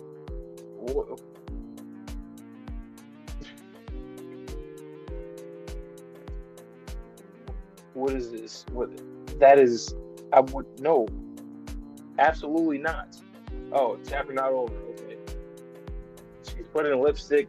She has a really stretchy, long mouth. Am I pretty? Oh wow, we're doing this, huh? Pomade. Oh, and then she uppercut. God damn! What are we running into? What is this? Yo. The shortcut did not work out. My favorite. Oh, it's your favorite arc right here? Okay, sure. Okay. Ooh. I'm excited. I'm trying to remember. Did Acrobatic Silky say that, or am I thinking about another anime of somebody saying, "Am I pretty?" Or another. That might be a different series, but I've seen this somewhere else before. Am I pretty? Probably a lot of times. I feel like I've definitely. It's like a trope. Yeah. It's a trope for like usually a female monstrous thing, deity. Oh, JJK. Oh, okay. I'm forgetting JJK. Oh yeah.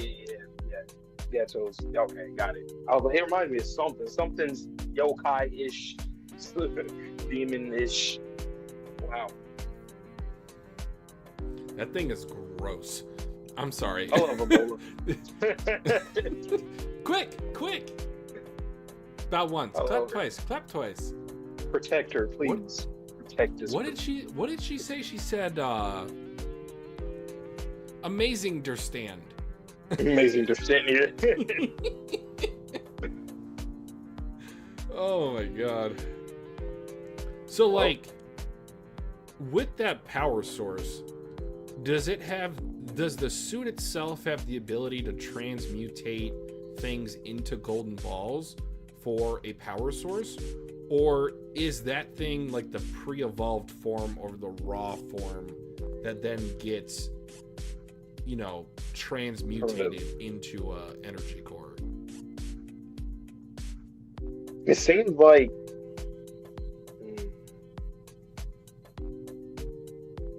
so she put it in it seems like unassuming, like maybe, I don't know, like a rock or something.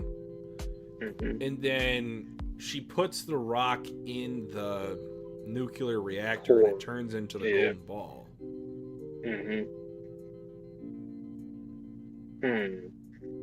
Well, tech. This series got everything.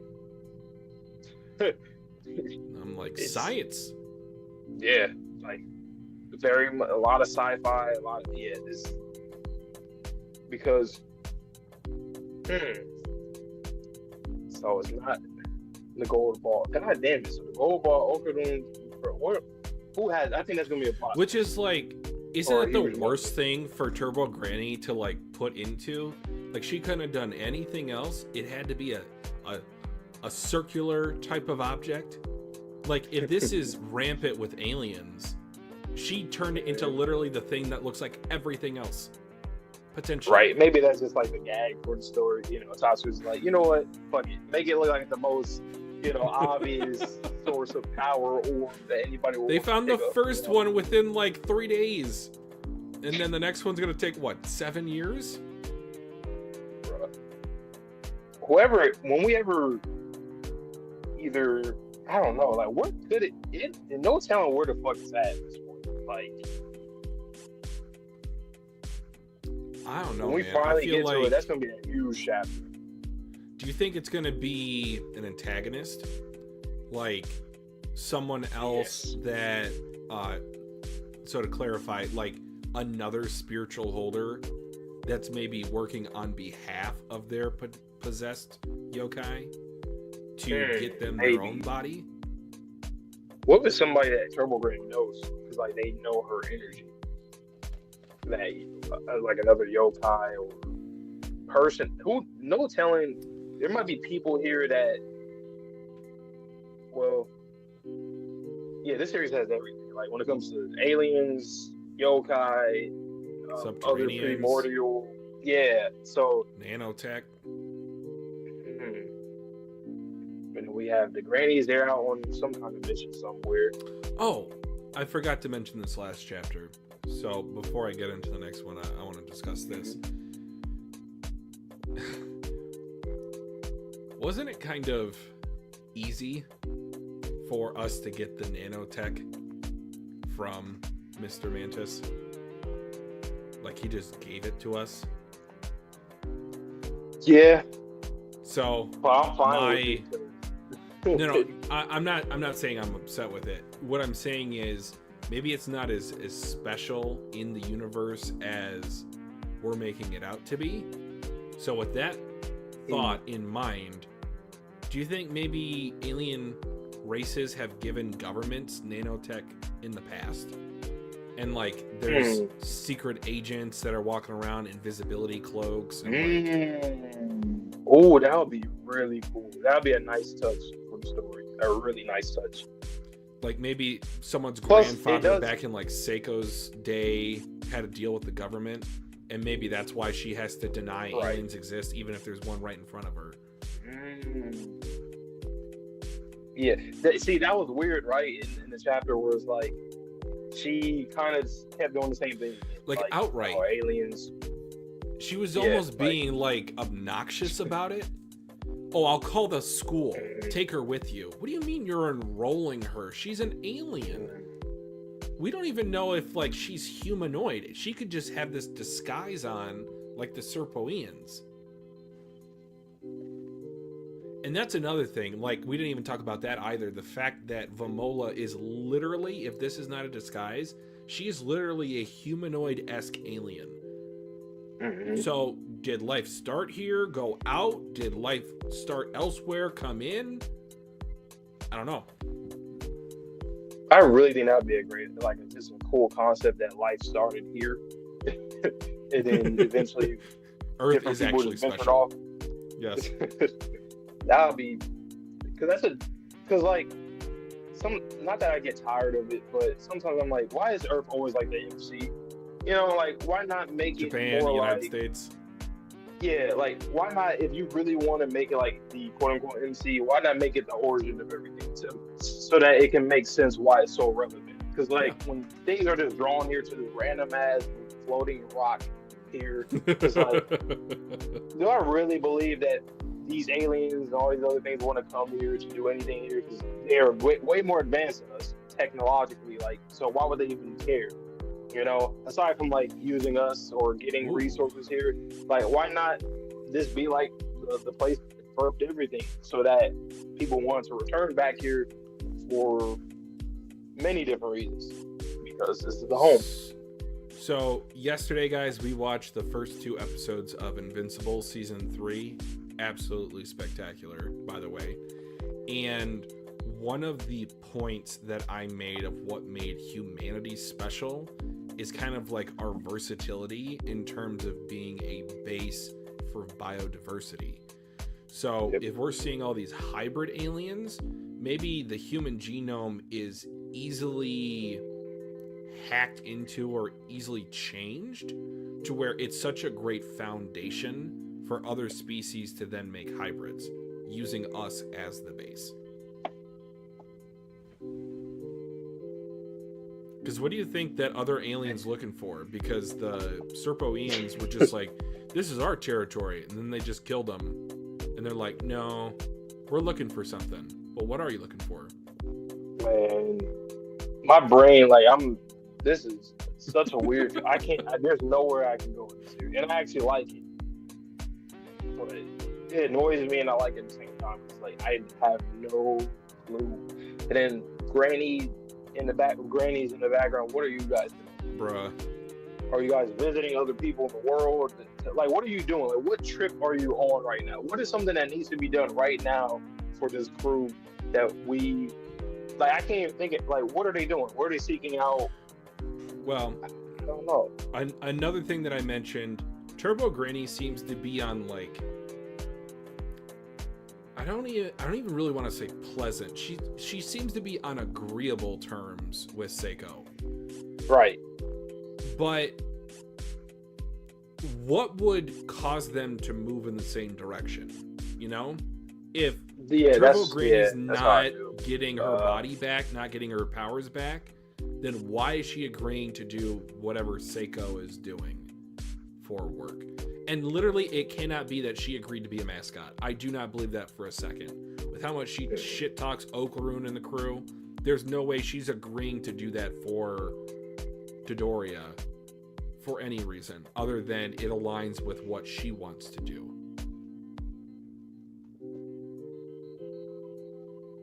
That's weird, though. Like, I have no clue what their common goal is. Like, the only thing I can even say, and this is not even for a common goal thing, is just that she has respect for her, and it's just likewise. It's just because of how she, when they defeated her, how she treated her, like, you know, praying and that kind of stuff. But aside from that, like, just how regular respect, why are you tagging along with her on, like, a mission for, like, a common goal, like you just said? What is that? And then also, what is Seiko doing that we don't know about? Because we've always thought that she's, you know, a little bit higher up in terms of importance for maybe some secret society or as a spirit medium. So are you actually actively going on missions? Because she has her TV appearances, but maybe that is indeed for appearances. So she can tell Momo, hey, I don't have enough money this week, when actually the government is the one that's paying her to do things. Do you think maybe, I don't know, like, the Turbo Granny being, like, good luck charm? Like, what is, maybe she going to a casino? It could be something like that. That would be funny. And I actually like that. I wouldn't even be mad at that. That's a cool trope. And that's how they get their spending money? Right. I wouldn't mind that, to be honest. Because we still know that in the long run, they still would have things that they have to do together regardless. But one thing I was thinking about, what if there's, like, contracts between mediums and yokai? Ooh. Where there's some kind of companionship or partnership. Like, they get, like, they both get something in it. I don't know if it's like they both can exchange something, or both of them working together can get them, like. Do you think it's maybe, like, sealed in terms of either one can't back out if they have a mutual agreement, like a spiritual agreement? I think it's going to be something like that. I can see that happening. And Sherman, that's a good point. What if she's going to Seiko's job where maybe she lived when she was a human? Like, she was in the area, maybe she talked about something, or even just going to an area. Oh, that's my home, so that's why she's tagging along with her. I like that. That's a good point. Could be that. Because why else would you go run along with her? See, Seiko, again, just, I cannot get a read on her. Oh, man. Nah. And it's like every time I see her more on screen, I know less about her, seemingly. Right. And that's so purposeful, too. That's why I'm like, Tatsu, you're a good writer. You know what you're doing. Like every chapter, he knows. He just knows that we're talking. This is the discourse that the audience is going to have all the time. But yeah, I guess it's time for you to get into this chapter. Okay. Last one. Yeah, that was a nice little discussion. No, we're going up to 76. So you're actually gonna get one more too. Okay. While you guys are in the chat, feel free, leave a comment. It's not just the Sherm Show, even though we love our boy. But are there any other reactors on YouTube that are reacting to the Dandadan manga? Or were we really like the only ones that hopped into it after the anime? I'm curious. Because I know for the most part, I haven't really seen a lot of people do this, where they hop into the manga after an anime. I don't know. I don't follow like a lot of channels, but the ones that I do, they are primarily anime only. All right, that's enough yapping. Let's get to chapter 75. 75 ran into someone deadly. Momo, don't yell pomade at me, you cow. You annoy me, girl. Whoa. Okay, look at this spread. I knew it was a double spread, but look at the detailing on the background destruction. Obviously, you got Vamola powering up, about to do a charge in her kaiju suit. And this pretty yokai, beauty yokai, is just there. I thought I saw a cross on one of the buildings outside for when they entered into it. Potentially this could be a hospital? I don't know. All right, punches her right in the face, does nothing. You, I'm fine with. I like you, because your face is homely. Implying Momo's isn't? Momo's objectively pretty. And also, I don't like that demon face. You're just like lifting up the claw. Having an ugly mug like yours around makes me look sweet. Oh, so actually the opposite. So she thinks Vamola's ugly or the kaiju is ugly? I don't know. Take this! Suplex. Damn. Oops. Shame on me. Doing the Marilyn Monroe pose. Oh dear. I didn't throw you that hard, but you really exaggerated the fall. You're a slit-mouthed woman, aren't you? If I chant pomade 10 times, it'll get rid of you, right? Pomade, pomade, pomade. Pomade, pomade. Whoa, she's got mirror powers too? Oh, P-A-F. That is like, what's her name? Brule from One Piece? Momo just barely parries it. Gah! Didn't I tell you not to shout pomade at me? It looks like I should have taken care of you first. Shit. Wow. Jeez, what the hell is happening? It's all the glass that's around. Oh, demon? It's no use trying to run. Ah, the ground in these ruins is covered with mirror shards. This one panel, if you showed me this out of context, I might not read Dandadan. This is unsettling. It's incredible. But it's like, oh my god, it's so disturbing. Now, come along. Come to me. A hug tackle? Vamola, you gotta say pomade 10 times in a row. It'll get rid of her. Do you understand? You're definitely my favorite.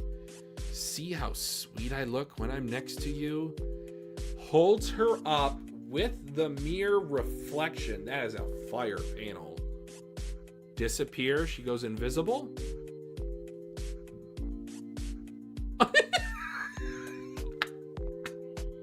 What? Yay, yay. Oh no, wait a second. She took her to the mirror dimension. I was like laughing about it.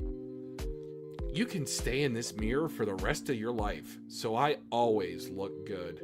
And as for you, you better not shout pomade at me anymore, because if I go, then this kid goes too. I never really trusted her in the first place. I don't really care. But I also can't stand the thought of losing to you. Guess I'll have to beat you to a pulp and make you even uglier. Even uglier. Not ugly. Even uglier. What did you just say? You butt ugly hag. I am not ugly. Yeah, it didn't work. I am not ugly. I am not ugly. All right, Beetlejuice. That's it. Get mad. The more blood rushes to your head, the less you can see what's going on around you. Like with your precious mirrors.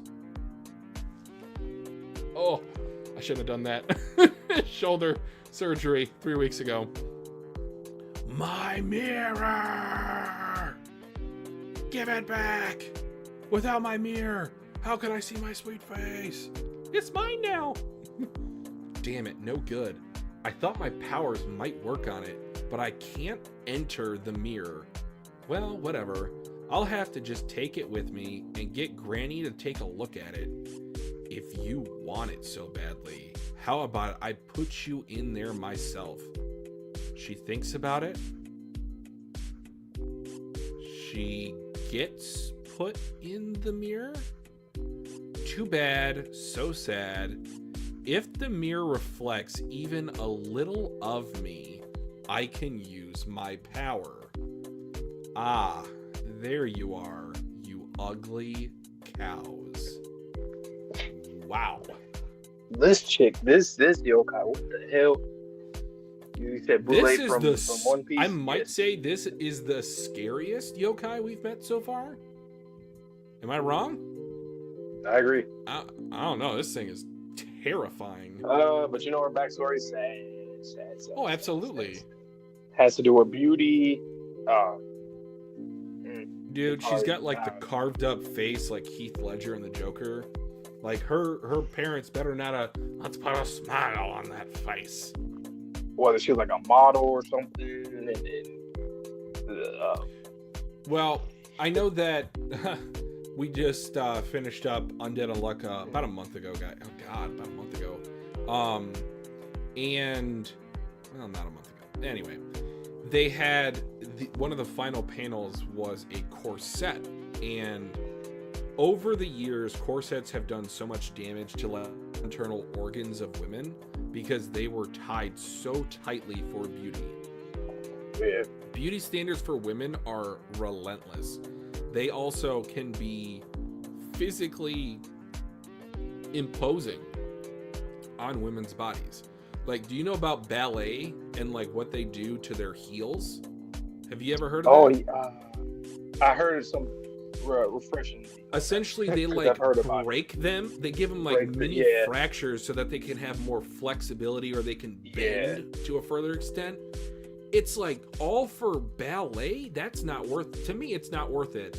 But there are literally females who they want to be the best ballet, and they see that angelic form that's vertical, and they like, I want to be that. I mean, to each their own, but that's insane. Like body modification. Nope. Couldn't only do it when you need it. When you need to get surgery on something that act. Yeah. Don't do it just because you can. Just don't do it just because you can. This is your suggestion for the door react. I can see that. Definitely. Charm. Depth. I can see that. This was a crazy chapter. Yeah, her backstory is crazy. I can already see her like in the locker room area in the mirror, getting herself ready for like some kind of show, something that's to do with like a beauty pageant because she's got the crown on. Yep. Oh my God! You think it's maybe like a Carrie situation? Like they killed her? She was probably trying to make money and was in like a bad situation. Yeah, this backstory is gonna hurt. Yep. Yep. It gonna hurt. God. Oh man. Yeah. I feel like it's gonna be like how Ira was with acrobatic Silky. I can see that being a thing with Romola, with her some similar. She's gonna like resonate with her. That's my prediction for the end of this. Since she's a new character, you already know she's gonna be the one to get the I don't know, the victory or something. I also think, well, I thought you were going to take it to the final step, but I guess I'll take it. Do you think that this will confirm or deny if aliens can be possessed by yokai? I think that's what's about to happen. One way or the other, if it's possible or not, I think we're going to find out. That'll be like our actual first real confirmation of something. Yes, that would be the very first one. Yep. Oh, man. But, all right, guess I'll hop into this last one. All right, last one of the night, guys. Make sure you like the stream if you're enjoying, and subscribe. We're going to have more Dandadan throughout the month of February and beyond. And once we go weekly, you will get both of our dual reactions to it every... What day does it come out? Tuesdays? Mondays? Monday, I think. Yeah. Might be Monday or Tuesday, depending on schedules. But yeah, we'll be here. Mm-hmm. All right. Okay, more app. Work with me. Mondays, okay. Yeah, we'll do it. Dandadan. All right, chapter 76. What do we do with her? Now then, what should I do with you stupid girls? Well, right now, I don't much like this homely face. Oh, she's literally drawing on putting makeup on. Wow, lipstick. Oh my, no, that actually made her kind of cute. She's nowhere near as lovely as me, though. Come, let's see us together. Wait, what's this? Where am I? I can't see myself. Those two ugly cows are in the way. It's not reflecting me. Faces. Huh? What are you doing? Hey, stop that. Stop it. Why you? Stop acting all juicy. You butt ugly cows. Or sows. You didn't say cows, it's sows. Don't you dare defile my mirror. Get out of there. My pretty face is supposed to be in there. So got him out of there. Aha, my face. I can see it again. Ah, so lovely. Hey, you two, you got some nerve messing with my mirror. What the? They gone. Oh, she went invisible. Okay, nice. Where'd those ugly cows go? Pomade. She like, huh? Pomade. Wait, where are you? Pomade, stop. Pomade, come out. Come out, you. Where are you? Damn it. Oh my God, I'll tear you to pieces. Pomade. Show yourself. Pomade. Oh my God. Whoa, okay, there they go. Right there, you can kind of see the little, not a mirage, but like the invisibility cloakedness. She disappeared. Well, whatever. Let's just get out of here ASAP. This place is deadly. Okay, so guess she gonna go away for a little bit, or are she gonna pop out somewhere? God, we made it. That's why Grandma told me to stay away from that place. I'll never cut through there again. Thanks, Momo. I'd have been in real trouble if it weren't for you. Momo, been in real trouble. She's learning. Been in real trouble. Momo. Oh, she hugged her. Oh. All right, I trust you. Damn. Bing, bang, bing, bong, bang. Yikes, we just made it. Pick up the pace, Ayase. You barely made it. Come on, let's get moving. We're going to be late for homeroom, but Miss Ayase's still not. Oh, she's here. Momo, Ayase, you're late.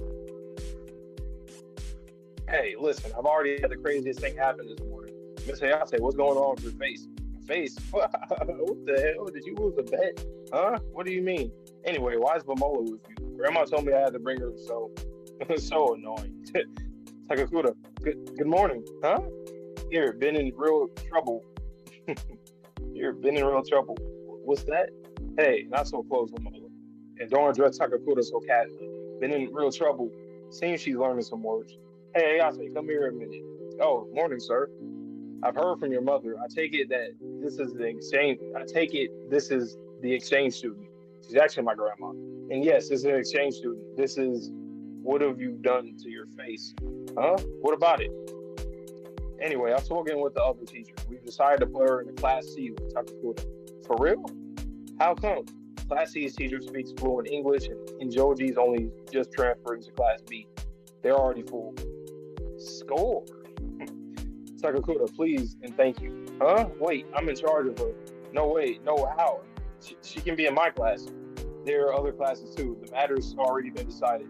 Hurry up and get to class. You're late. But sir, wait, hang on. Class C, that means, oh yeah, the class president.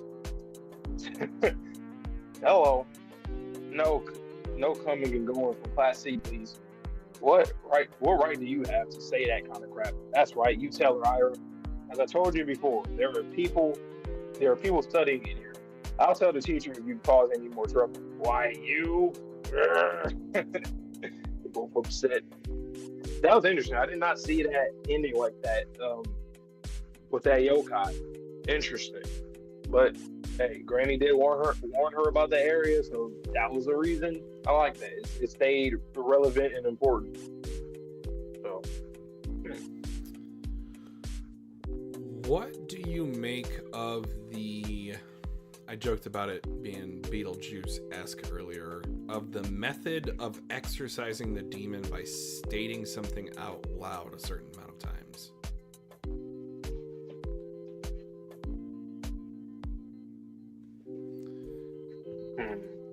It's pomade, so like I said, I still think something of her, whatever, is like some kind of, she was in beauty pageant, something that she started to dread, and then now she's hanging on to that from when she was a human and trying to, I guess, cope and turn it into something different. So saying that word is like her not biggest fear, but like something that she absolutely like just dislikes. Because as you can see, her whole beauty thing is like the opposite of what you would think is beauty. Like she looked crazy, obviously, putting makeup everywhere on her face, or lipstick all over her face. So maybe it's something like a word that she just can't stand. She can't stand anything that has to do with beauty standard. So this might actually break my heart. Pomade is actually a product. The meaning is a perfumed ointment, especially a fragrant hair dressing. Mm-hmm. Yeah. So that's what I'm thinking. It has to do with that. She just could not stand whatever life she was in. She didn't meet their standards. Something happened, horrific happened, to the point where now as a yokai, she's like doing the opposite of all of what people deem as beauty. You know, she probably has some crazy body dysmorphia too. So there's that. Oh, yeah. But for the pomade thing, definitely. For her hair, that's the whole thing in itself. At first, I was going to have like a crazy, headcanon theory that let's just call it lipstick residue would not be removed unless they defeated her. But then she kept saying, huh? What do you mean? What do you mean? And then in the second to last, or the third to last panel, I don't think she has that makeup on her face anymore, so it is something that can be washed off. I was like, what is she saying? It was like, what are you talking about? What are you talking about? What am I talking about? Have you seen a mirror lately? Oh, wait. Can't say that. Let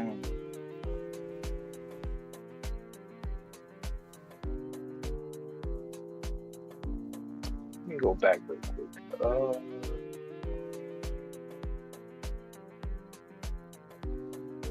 That last panel is too damn funny. It's actually crazy because her hair is actually like, she has pomade really in her well hair. Kept. It's very shiny. So she has pomade in her hair. And obviously she has the crown, so she probably won Miss something, Miss Japan, Miss something.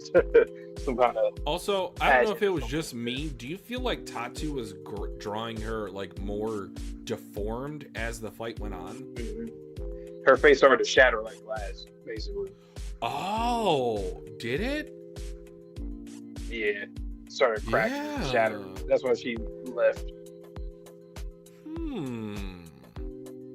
What a way to get Tatsu's really good at this, but what a way to get someone who has this mental turmoil and turn it into like a physical manifestation.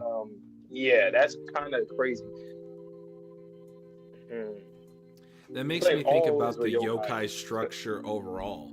Like, how does that work? Like, humans have trauma. That's literally like how we grow as humans. Well, whoa! I just started something. I don't think Tatsu's gonna do this, but I don't think we ever talked about this. What if somebody turns into a yokai, like not a vessel, like they die and become a yokai, someone that we know? Don't like that. I don't think we'll put that back in the box. I think it's only gonna be in flashbacks. It's kind of like One Piece, where it's like you're gonna get that kind of stuff in flashbacks, not present day. But I mean, it's just something to think about, just because we haven't seen that. Well, luckily we haven't. Well, oh shit, it's high. Well, we haven't seen anybody going through trauma presently. But who's to say we'll encounter somebody towards the end of their life like that? Like another character. That would be one of the saddest shit. Seiko? I was thinking that, but I don't think that she would get to that towards the end of her life. I don't think so. Especially so are you saying around like her family? I don't think she's doing that. We're kind of hypothesizing that she's already got past trauma that she's just not talking about. She's not dealing with. So like when she dies, I just didn't look at it like I thought that like trauma is something that goes all the way to the end of your life. Like the very end of your life, you go through you still have the trauma, or you're going through trauma and then you die. Like trauma you kept on to. But that's a good. What you're saying, like if it comes back, like a round two, essentially.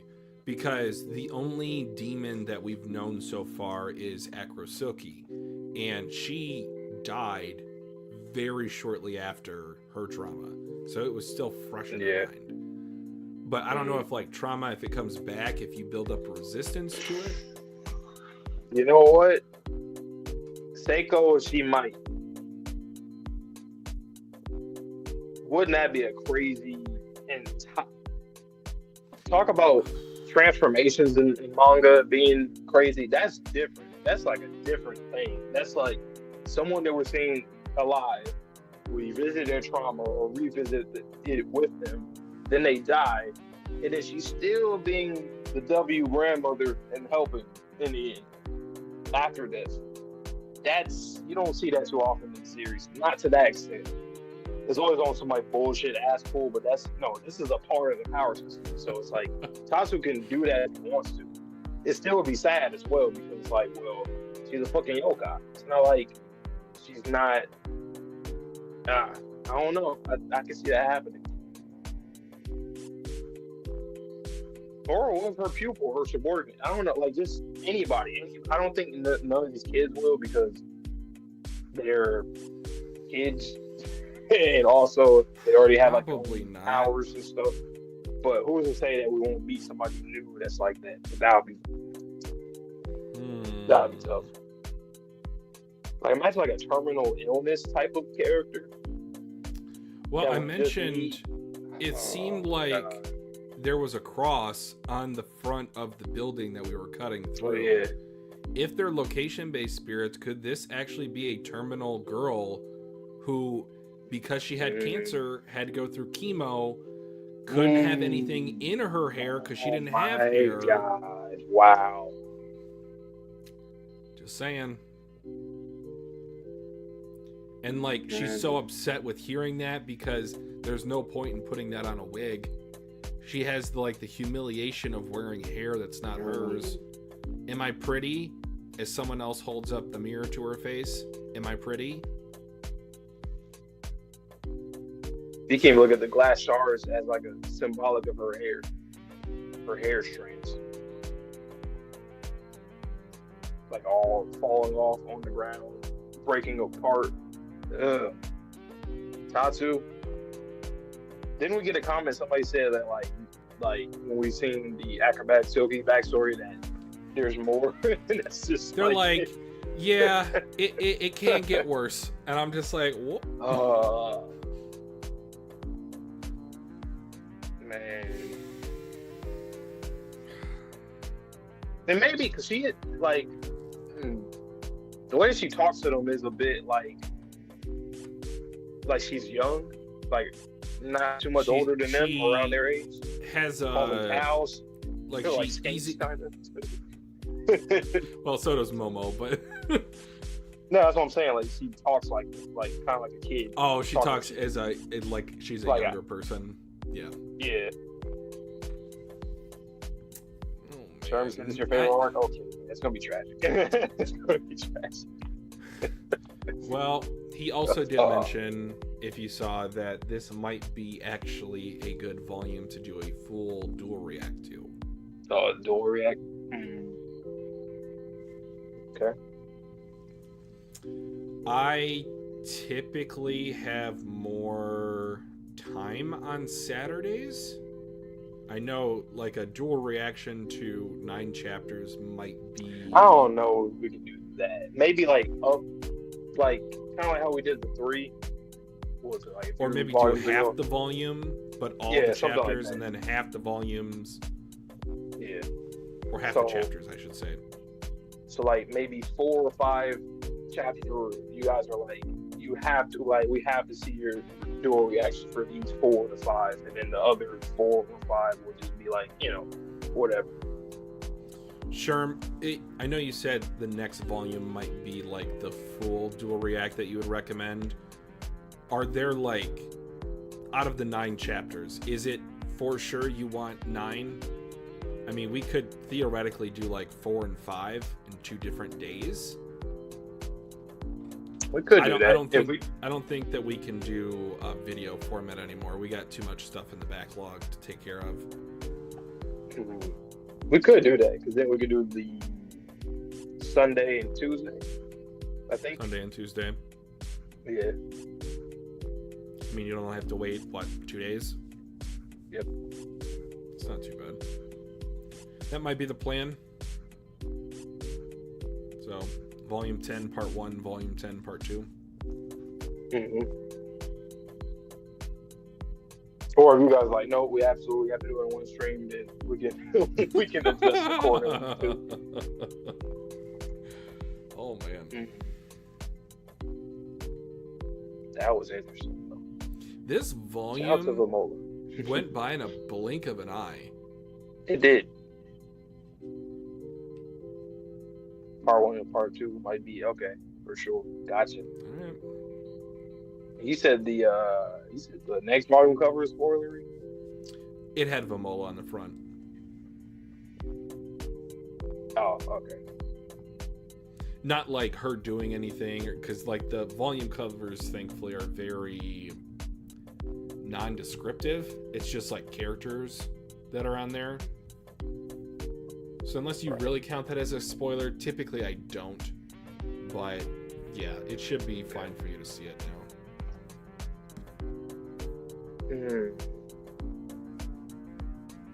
Actually, there was one thing I wanted to look at real quick.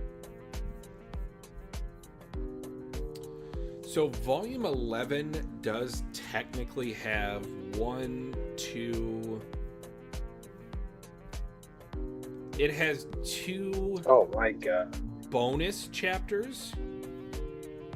So what we might be... Oh, wait. 1, 2...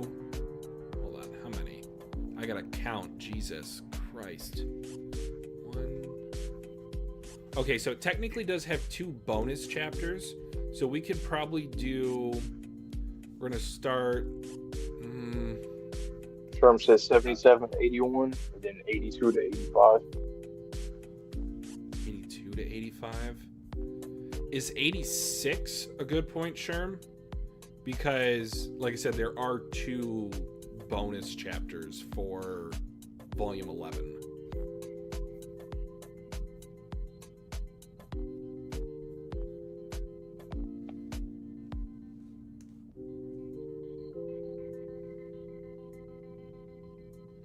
Man, this series gives me like such a... it's like a strange sense of deja vu, and I don't know what series it's from. It's driving... Volume 11 will be the one after, right?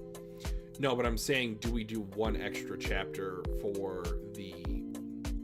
because there's 9 chapters in a volume, so if we do like 4 and 5... 87 better stopping than 86. Okay.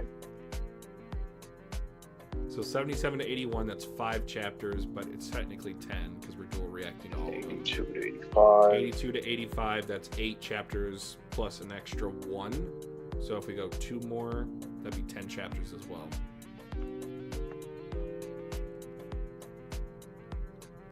I don't know. We'll figure it out, but most likely the plan is part 1, part 2 for volume 10, and then go from there depending on how much time we have for volume 11.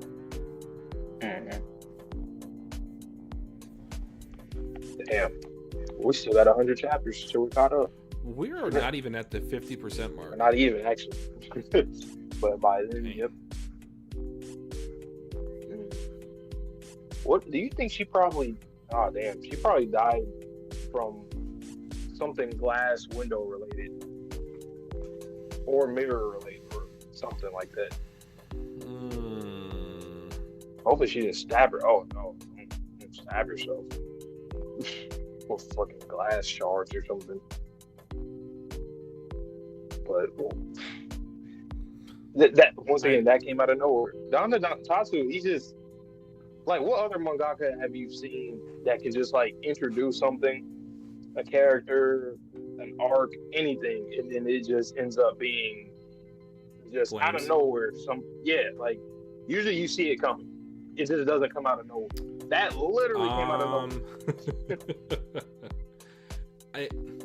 I'm going to give him this credit, even though, based on the length of the series, of course you're going to have this, but I still have to give him appreciation, Oda. Like, when he has these little, like, I'll almost call them like a blitz. So, Kuma, backstory, Zoe. I personally don't like Zoe that much, but people really love Zoe. When you had, I don't know, like, certain acts of Wano, like, he can really get into a bag and just get a streak going.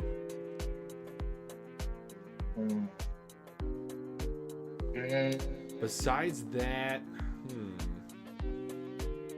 out of nowhere.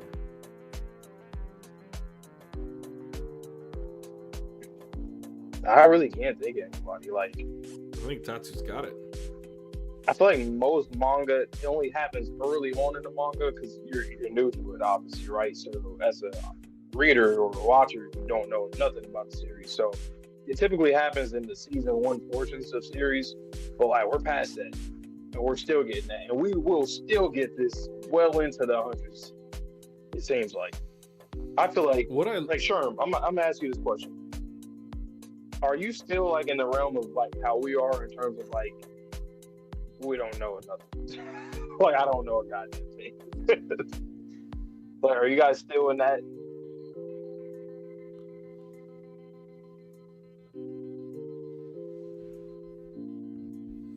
Also, I kind of want to know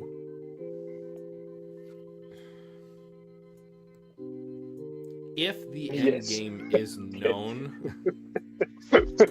Apparently not. So even if they know what the end game is, they're probably not close, or they just don't know it. That was one of the funnest things about catching up to Undead Unluck. Is that I was like, okay, well, we're doing all these missions, collecting all these characters on the crew, and we're still not caught up. All right, so. All right.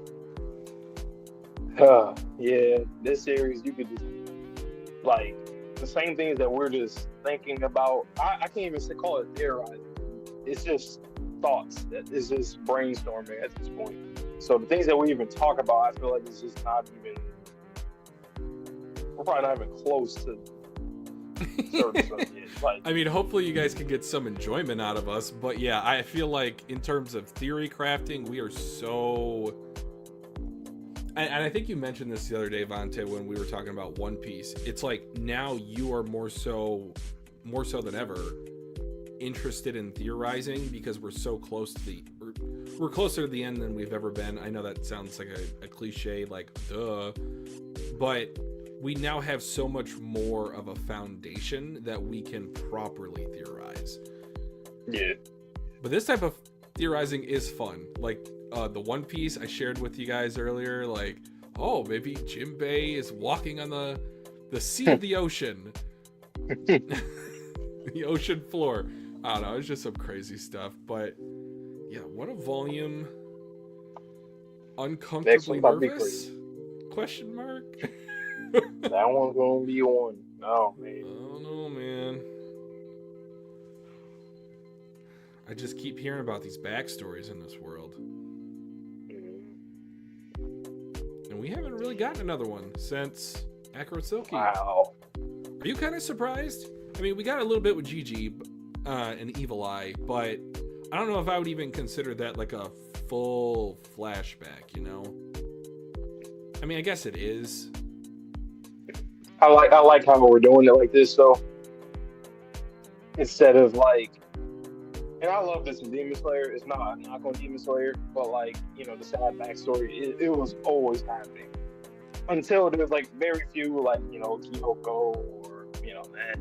But it was kind of repetitive, not in a bad way, but this is cool because you get to kind of breathe and just take it all in.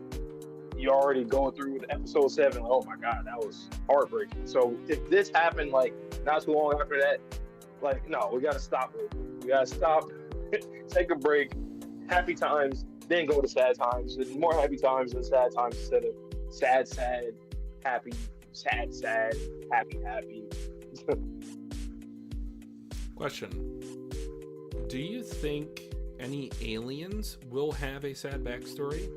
Or if it will be exclusively linked to yokai? For sure. Because, like, even Gachiakuta, that was like a short, like, just based off of that, I think we will get, like, actual, more fleshed out, sad backstory for it. Because they're just, because yokai and aliens are just as important to each other in this story. Yes and no. So the reason why I asked you that question is, what if that is the distinguishing factor between yokai and aliens? Is that these yokai experienced humanity. They experienced tragedy. They literally are because of themselves, because of what happened in their former life. I think that's a part of it, but I think there's more to it. Because I wouldn't like it if it's just like that. Because then that kind of makes it seem like aliens are just kind of like all these different alien species kind of are just vary by like more of a nature versus nurturing, and I don't think that could be the case. I think they have both. They're like humans basically to some extent. Like, you know, Gachiakuta with his son, for example, like, he cares for his son, trying to save his life. He's been through wars and whatnot. But there is definitely that. I think the trauma part is definitely a part of it for humanity. Okay. But there's something else that we got here that's allowing that to happen. Still know nothing of the promise that was broken. That's another thing to go back to, the promise. You broke the promise. Specifically, humans. Humans broke the promise. Because I don't think that the alien... I did have this thought the other day, but I immediately, like, disproved myself. I was like, there's no way that alien is specifically talking to Okarun or Momo. It would have to be, like, such a long-planned reveal. So if, like I said, Okarun is the reincarnation, that sumo alien was like, I recognize his spiritual energy. Or alternatively, if Momo's like an alien space princess, like, is this a reoccurring life cycle for you? Did you get reincarnated into this young body? I don't know. Just spitballing here. But I 95% I think it's humanity, not Okarun or Momo. And the funny thing is, I still think that it's I think even that alien kind of got it wrong. I think it has to do with the higher ups or governments doing something that we here, regular people, we're not at fault for it, but our people are the, they're the ones that are doing it, even though it's not us, but it's them at the top. What did they do? Promise? And what okay, so do we both feel like the promise has to do with like them being able to turn to yokai? Or is it something else? Because we kind of assume that it's like that, but who knows? That was my initial thought. Now I'm thinking that there is some sort of resource that's present on Earth. So we saw that other alien just kind of take care of the Serpoians. Like, they seem to be actively coming to the planet and not like...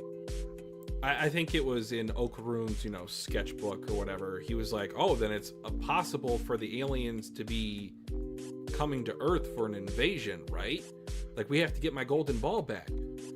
And then I think, I don't remember if it was Ira Momo that kind of calmed them down a little bit. But to me, it seems like there is something that the aliens want that is only, or maybe rarely found in the universe. It's only on Earth.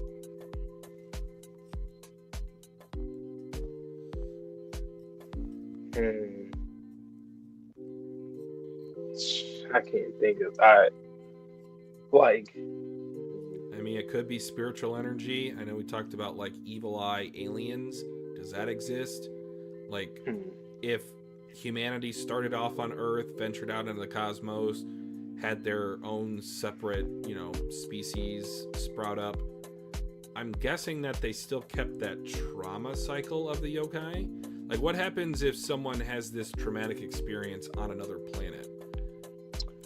Okay, this is my theory right now. I think that, so all aliens, I guess, within the cosmos, they had an agreement when it came to some kind of source that they all can use it equally, balance the Earth. Oh, maybe our people on Earth took it, we ran away, and then we fucked up, and then we spilled it, and it leaked all over the lands and territory. So now people, when they died, they went to the soil. I don't know, something with that essence mixed in with the spirit of the person, and then they're yokai. Because territories are a thing in this. So what if something happened where it like leaked out, like the essence of whatever it is leaked out across the lands, and then that's how these things came to be? I don't know.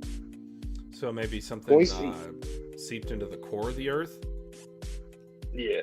But when you say like you broke a promise, you would think, okay, this is some random alien here. He's talking to us. It seems like there's something that all different civilizations and beings came together on an agreement. Our planet ended up taking whatever we agreed on because we were greedy. Came back here, and an invasion happened. Because remember, Okarun had a theory that the yokai protects, or at least it's like a shield. Yeah. So maybe we used that. We leaked it out or poured it on all the soil so that Earth can like create some kind of, I don't know, something that can latch on to people or the dead. I don't know. But I think it has to do with something of us taking something, running away, and spilling the shit. And then this is what happens. I'm really going to pick your brain with this next question. Do you remember any sort of historical land sites that have been shown already?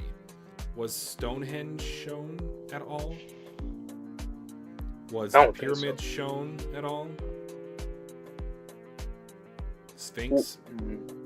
Aside from Okarun's books and stuff. Because I'm just trying to think back to like, they changed it for the anime because of recent presidential elections, but they had Obama in the book as kind of like the present day commander-in-chief for the United States. So I'm just trying to think back, how far back does human history, is it relevant to our current history, or when does it diverge? Because obviously if yokais are a part of the culture of the land, they would have to be passed down or interacted with over multiple generations. It's not like you see something once and then you talk about it with your friends all the time. It's not like the internet age has always been here, you know? That's the other thing. Since we know yokais have existed for hundreds of thousands of years, we don't know how far back it goes. Yeah. That basically, if there was some kind of, galactic partnership, we might not even remember planets, it as a species. And we used to have the technology. Because how the hell are you a part of that if you primitive? Like, what did you? If you're still on the planet. So. I also kind of find it interesting that these technologically advanced civilizations, I'm just guessing based on the Serpoians, based on this new whatever species that came down to Earth. I'm curious why they haven't, while they're on the planet, because they have been confirmed to be physically present, like what's stopping them from just doing an invasion with 3 people? If you have a UFO, likely there's not a government that can stop you. So the author of Gantz, I forget what it's actually called, but he had another series to where a porn actress became a giant. And it was actually a crazy series. I loved it. Not for that reason, but there was some nudity in there. But it was the idea of it is that the internet created these instant materializations of whatever was voted on by the populace. So they had one of the votes be like alien invasion, and you just had these like flying saucers destroying towers, destroying cities, millions of people. They had the literal devil was just like stepping on people, like shooting fireballs, like almost like nukes. And I'm thinking to myself, the only way that we were able to stop them was with this giant who had a time-traveling future ball from another time period that the future sent back in the past to protect us. Wow. Unless the government currently in the Dandadan world, I'm going to connect it all together, just wait on it. Unless our government has some technology, like this 1 or 2 aliens should be able to kill everyone. They should be able to get whatever they want. Why are the Serpoians still here? They're failing at something, because they wouldn't still be here unless they needed to get something else. They needed to get something more.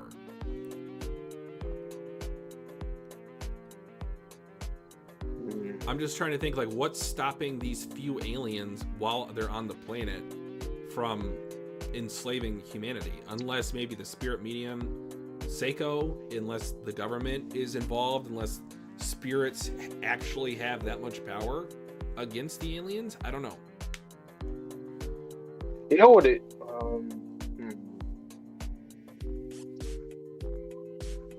Another thing I was thinking about is maybe, like in real life too, like they always say that we're very primitive, obviously, to hypothetical aliens, because like we're not united. Civilization?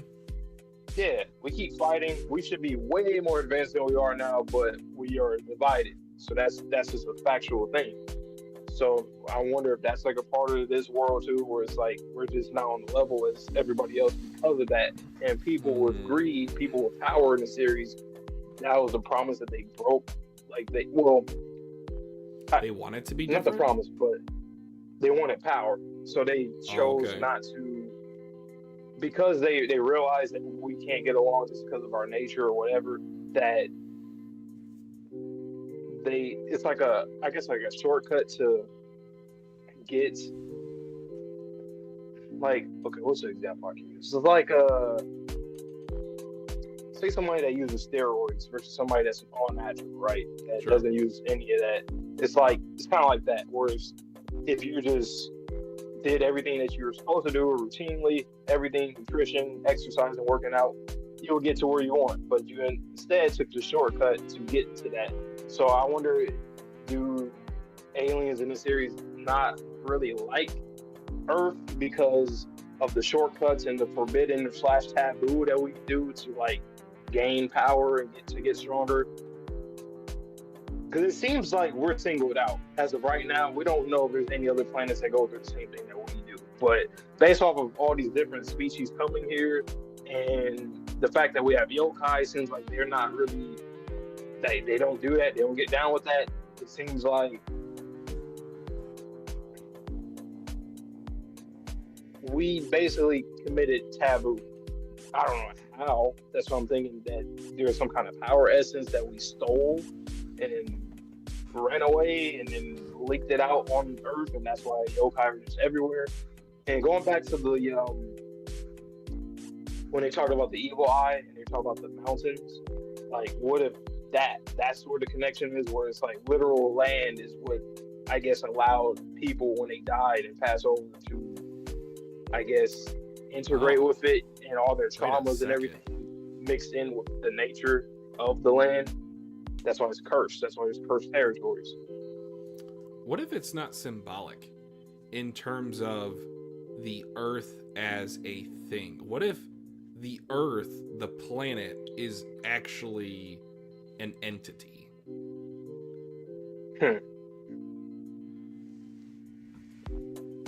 So it's kind of like a chimera of a billion proportions, to where the planet itself is what resulted from, or even what caused us to divert from other alien civilizations. Ooh. So it's like just a nasty, poisoned planet, essentially, which is a lot of. Well, because there's always been in fiction, there's always been like Mother Earth, like Mother Nature, like the land itself. When you start talking about the mountains, and I'm pretty sure they say there's multiple evil eyes, it got me thinking back to that diagram that Okaurun drew, and like that was HDified. And it showed it kind of like a bubbling mess of eyeballs, mouths, like claws. So I was thinking to myself, if the Earth itself is an entity, there's a possibility that it could have made that decision.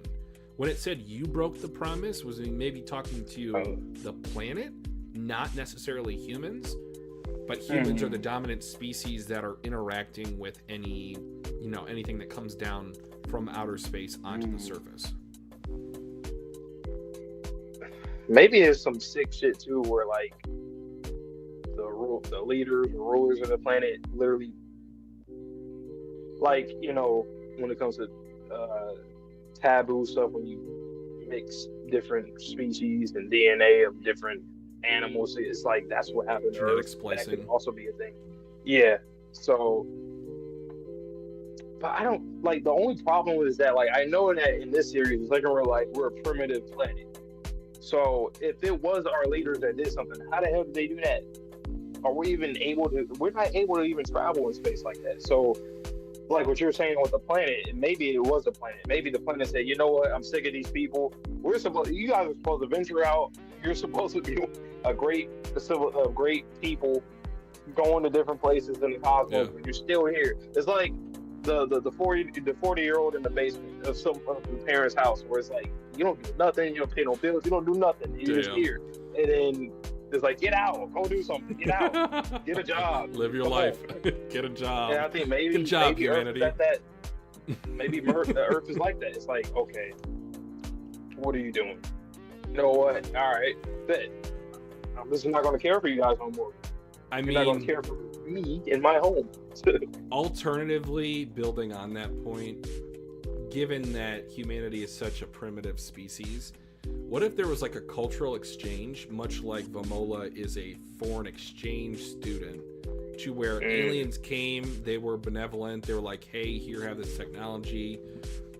Kind of like the lie that was the Viltrumites. We're here to help you advance. We're here to get rid of your illness. We're here to be the saviors that you never thought you needed. And we're doing all this discussion. We could be this so far off. So far, wrong. I don't mind it. I just need an answer to this. I'm desperate. Just get me an answer. And I'll just accept it. I'm so desperate. And it's going to be a crazy answer. Especially with that panel that I think we've both seen but kind of like blurred our eyes. Like, how does that relate to everything? I don't know. I don't legitimately know what it was. It was just. I know as soon as I see it, I'm going to be the Leonardo DiCaprio. Like, hey, that's the thing. I don't get it. It's like we still haven't seen the 2 or 3 double spreads that I was spoiled on. Like, when are we getting to that? How are we getting to that? I'm like, yokai, trauma. And then there's territorial. How does one even become a territorial yokai? And the others don't. Well, is it because you reside in an area? My guess is what's the phrase that boomers use? You were born too late. It's like this real estate is already preoccupied. Please go find somewhere else. That's Turbo Granny's been everywhere. It just dawned on me. Like, she's probably been to so many different because she can run. She's fast. Probably more than most. Yeah. So she knows a lot. That's how she knows a lot. Because she but like, I don't think spirits would take too kindly if a yokai just randomly popped on in. Hi, exactly. I'm here to have dinner. Who are you? Well, we'll see. And the funny thing is, just like the question I asked Sherm, we're probably not going to get the answers for a lot of stuff we talk about. But we will get some answers. But I don't know. What's kind of funny that I'm realizing as we wrap this up here is that Turbo Granny did not have anything this volume. We've talked about her at length every volume so far, and most episode reactions that we did for season 1. Yeah. So the fact that she was just off on the side, oh man. She said one thing this volume. It did get us to talk a lot. It did open the That's dialogue. Crazy though. What kind of impact is that? That's a goal right there. Efficiency. And honestly, the casual reader would just be like, "Oh, okay." Yeah. You just go past it. So it's like, I want to go back. That's crazy. Do you remember what chapter that was that she said that she was gonna? Was it 74? Yeah, it was when she told Momo to take Momola to school. I think that chapter. So 70. Yes, I think it's 74 or 5. 4. I thought you know what? One thing I noticed in the panel, I didn't mention it. She's got a backpack, as in like there's things she needs to bring with her, and Seiko has like a duffel bag. Yeah, there's something. There's something up with those two. They know something. Maybe they're. I don't know. I wonder what Granny knows about aliens. Like, does she know anything? You know, she knows everything about yokai, but about aliens. You froze. Oh, I hear you.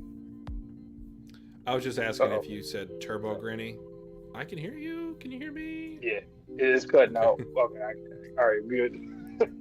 We'll wrap it up pretty soon. I wonder if she knows anything about aliens. I mean, oddly, she's been very quiet since we've been interacting with aliens. Like last volume, this one. I don't know. I don't know. That's literally, I don't know. That's all we gotta say. That's all we can say. I don't know. And that's fine.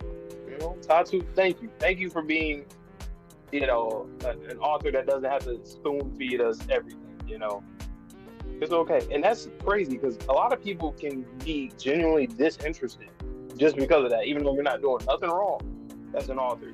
But some people be like, okay, like, should I just stack these chapters up and wait, do a binge? Go back to chapter 75. 75. Okay. Pages 16 and 17 specifically.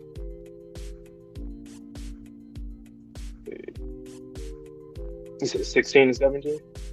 Yes. Okay. What do you make of the eyeballs looking like Turbo Granny in Oh, I see. Do you think that's just a shared aesthetic that enraged yokai have that Tatsu's showing us? Or do you think there might be a connection? I think it might just be an aesthetic thing, but I don't know why. It just popped in my mind. Something has to do with like the void. I don't know. That's just. Also, because this is a series that we kind of just got into, so there's certain things that we probably haven't even like discussed since we watched the anime. Like Undead Unluck wasn't really like that because things were still happening, like still coming up with our conversations and as we were reading. But when Turbo Granny was talking, when she took over, when Okarun was in the bathroom, and then she asked Seiko, like, how do you want to die or whatever? So that whole situation. What kind of power is that? Like, what did? She can choose the matter of death to give someone. And then like, Seiko was bleeding from her ears, was bleeding from her nose. Yeah. Do you think that was spiritual energy? Like, I don't know. Probably, but it's like the question like just her just saying like, I can kill you in so many ways. How do you like it? Or you have to actually choose. Like that's an actual contractual thing. I don't know how to take it. Oh, I see what you mean. Do you think? Ooh. Like, was she just being sinister, or is there like a real contract? Like, okay, choose. Well, obviously, Momo was there as well. Do you think, like, what do you think of Momo's powers in the verse? Do you think that yokai potentially could have a similar function to where maybe Turbo Granny could, like, squeeze on someone's brain or, like, squeeze on their heart to give them a heart attack? You see, the series, we don't even know, because we don't know what the hell Momo is. If she is a human, which technically I do think that is Seiko's granddaughter. They look alike, but it could just be a character design thing for Tatsu to use to make us, you know. But I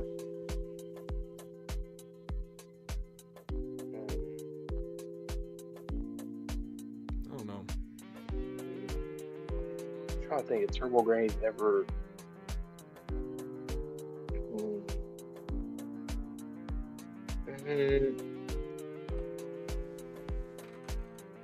I don't know.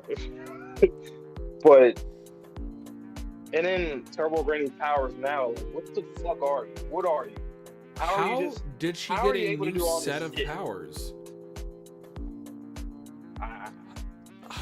Again, that goes back to my my point. It's not the Gantz. Oh my god, it's driving me crazy.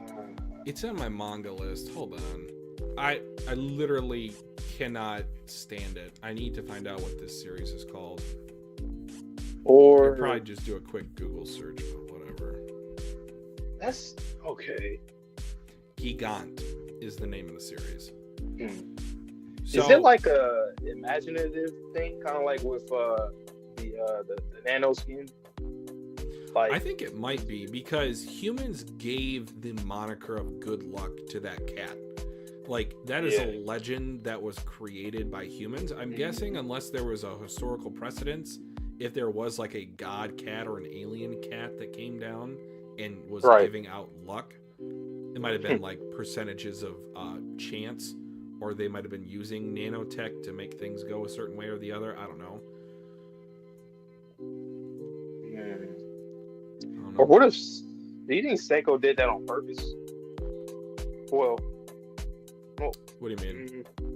when she hit her out of it, did she purposely hit her into that cat for that reason, or was it just to get her into that so that she could be like powerless and like harmless? I don't think it was on purpose. I feel like it was random. Because they were like, that's still. I don't know now. Because like that is a little. Think about it. Because if it's the basis of the good luck, like I just feel like Seiko would know that, right? She would know if I do this. Like she's a medium. I just assume that she would. She's know done that. Lots of exorcisms. Yeah, so I'm sure something like that's probably happened before. In fact, maybe that's part of her trauma. She probably did that to somebody. I think you talked about this too before. She did exorcism, and it probably got into something that was like not. Do you think that same process could have happened to Momo? When she was exorcising a yokai, it transferred into Momo. Like randomly or by accident. Whoa. So Momo is not Momo? I don't know. Like, when does the Momo's soul not get Momo. created in a child? Like, I'm thinking, so to back up, like my Gigi exorcism conversation, and then tying it to this now Turbo Granny in the cat form. Like, when does a human get a soul? How long does it take for it to be formed? Can it be taken over by a parasitic soul in the form of a yokai? Maybe that was exorcised while Turbo Granny was doing an exorcism, maybe on her mom? Was her mom cursed while giving birth to Momo? Was that a trauma? Did she die in childbirth? That can be pretty traumatic. She's mixed. Like, if she is like, you know, like sometimes there's babies or like twins are supposed to be born, but one of them is like just like the body, and they're not. Yeah, something like that, where almost technically like two people. She's not black here. Mo. Her name was supposed to be Mo. It's a dark topic, guys. I have to make jokes. I'm sorry. Is there anything in the series so far with Momo where like she something that's to do with like with twos, like to a literal? I mean, like, she uses two hands. Of, like, yeah, and the aura, literally the aura. I feel like I need to go back and like rewatch parts of season 1 just to see how she used her powers initially. And when Seiko was saying channel your chi, why would you need to? The first thought that we had was to increase your power levels. Okay, fine. But potentially, do you think it's so that you stay you? So you're the controlling body? So your hand is on the steering wheel, not Gigi's and Evil Eye's? Yeah, because that's a literal, like, what do you call it? Like, not a prayer, but you get what I mean. Technique. Like, technique, yeah, to protect her. And, you know, literally the Buddha does the same hand motion, kind of. But,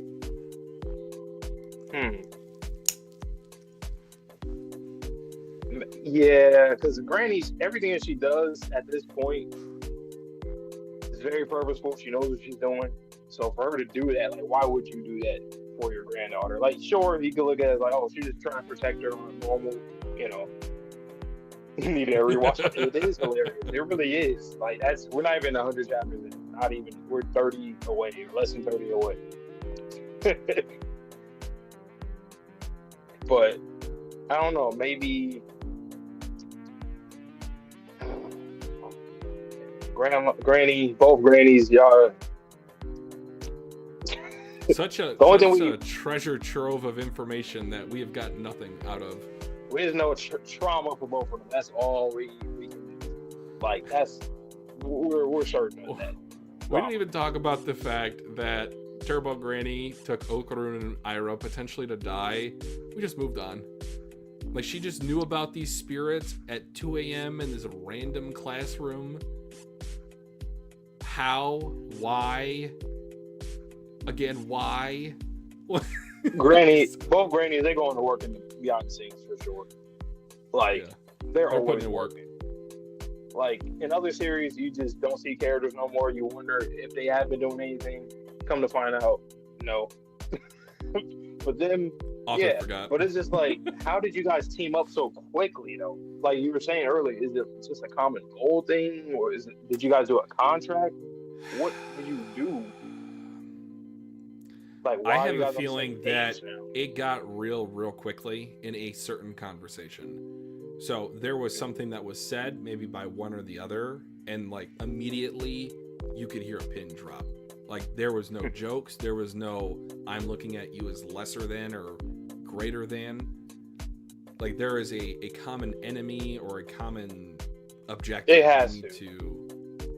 Because Granny, she talks, or Turbo Granny talks the same way to everybody, yokai or not. She talks a lot of shit, but she does not talk shit to Seiko. Like, not at all. You would think she would. You would think she's pissed off at her for putting her in the cat, but there's something to that. Like, that's why I think it's calculated. And when she realized, she said, wait a minute. Remember when she first used her new ability, she kind of was like, she knew how it worked, and she's like pretty much okay with it. She seems comfortable. Everything's But then cool. the second time, it was just like, oh, I can give good luck to bad guys too. What do you mean? It's not like controllable? Last point. Also, I think it's interesting looking back in hindsight at the Cursed House arc, to where Turbo Granny was a stowaway in Momo's backpack.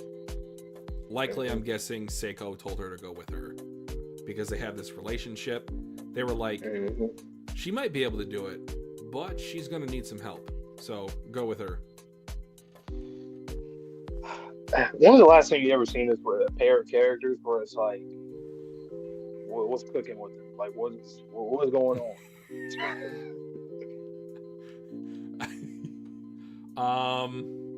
Only thing I can think of off the top of my head is like, and because I haven't watched Shibuya, it's like Maki and Yuta. Like, I know they're doing stuff in the background. I don't know. Like, it reminds me of kind of like Bleach a little bit with Ichigo's dad, like with Shin and Uryu's dad and Urahara, like okay. that kind of stuff too. It's like, what are you guys doing in the background? Like, what's going on? Then we finally learn, oh, okay. I feel like this series is going to have this similar feel when it comes to the revelations like Bleach. Because it's literally about identity for Ichigo. And we need to know about the identities, the true identity, I guess, of these characters. The only thing I will say that I think I need more in this series that I notice now, I need some of these side characters to interact with each other outside of Momo and Okaurun. I think we will. Because they're more... They interact with those two all the time. In some capacity. Like you said earlier, like Okaurun's got 3 girls after him now. One's an alien. Yeah, that was kind of what's funny. I'm like, yes, 3 girls. There's 3 guys, 3 girls. Come on, what are you doing? Like, even Stevens, pair them up. What's going on? It's Noah's Ark, baby. You got 2. You can't get more than 2. These kids, they're very impressive though. I just gotta keep saying it. Like, what? I still cannot believe that I called the Kinta Gundam. Yeah, Momo's her feats are. She's different. She's calm, cool, under pressure.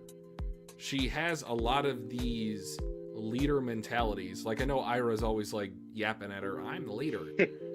No, but like Momo literally kept it together this volume, and figuratively speaking has kept the group together. And she's soloed a lot too. A lot of times she doesn't even, some of the assists don't even matter no more because they get kind of canceled out. And yeah, Gigi and Kenta, see, that's another reason why I said that. Like, I need more of that. But like, aside from the comedy, like, I need real, some real conversations with some of these characters. So that's the only thing I'll say. I think we might be waiting a little bit because I don't think we're going to get that until the main plot has been revealed. Because right now it needs to be focused on Okarun because it is the arc or the saga about retrieving his golden ball. So he's going to take the spotlight. Momo's going to take the spotlight, obviously. Yeah. So, like, for now, I can see why you want more of that. I just don't think we'll get it until this saga's resolved. That's true, because it's been a pattern. We met Ira. Okay, we had some cool stuff with her. Like, aside from... we had some cool stuff for her, and then Gigi, same thing, and now Tim. So we'll get that, and we need some more adults too. It's just the two grannies. We need some more. I don't know, Seiko's friends. Where's the tough old men in this series? In violent professions. This is something we talk about with Sakamoto days. It's like, be wary of the old man in a deadly profession. Where's the male exorcist? Where's the male yokai? I don't know.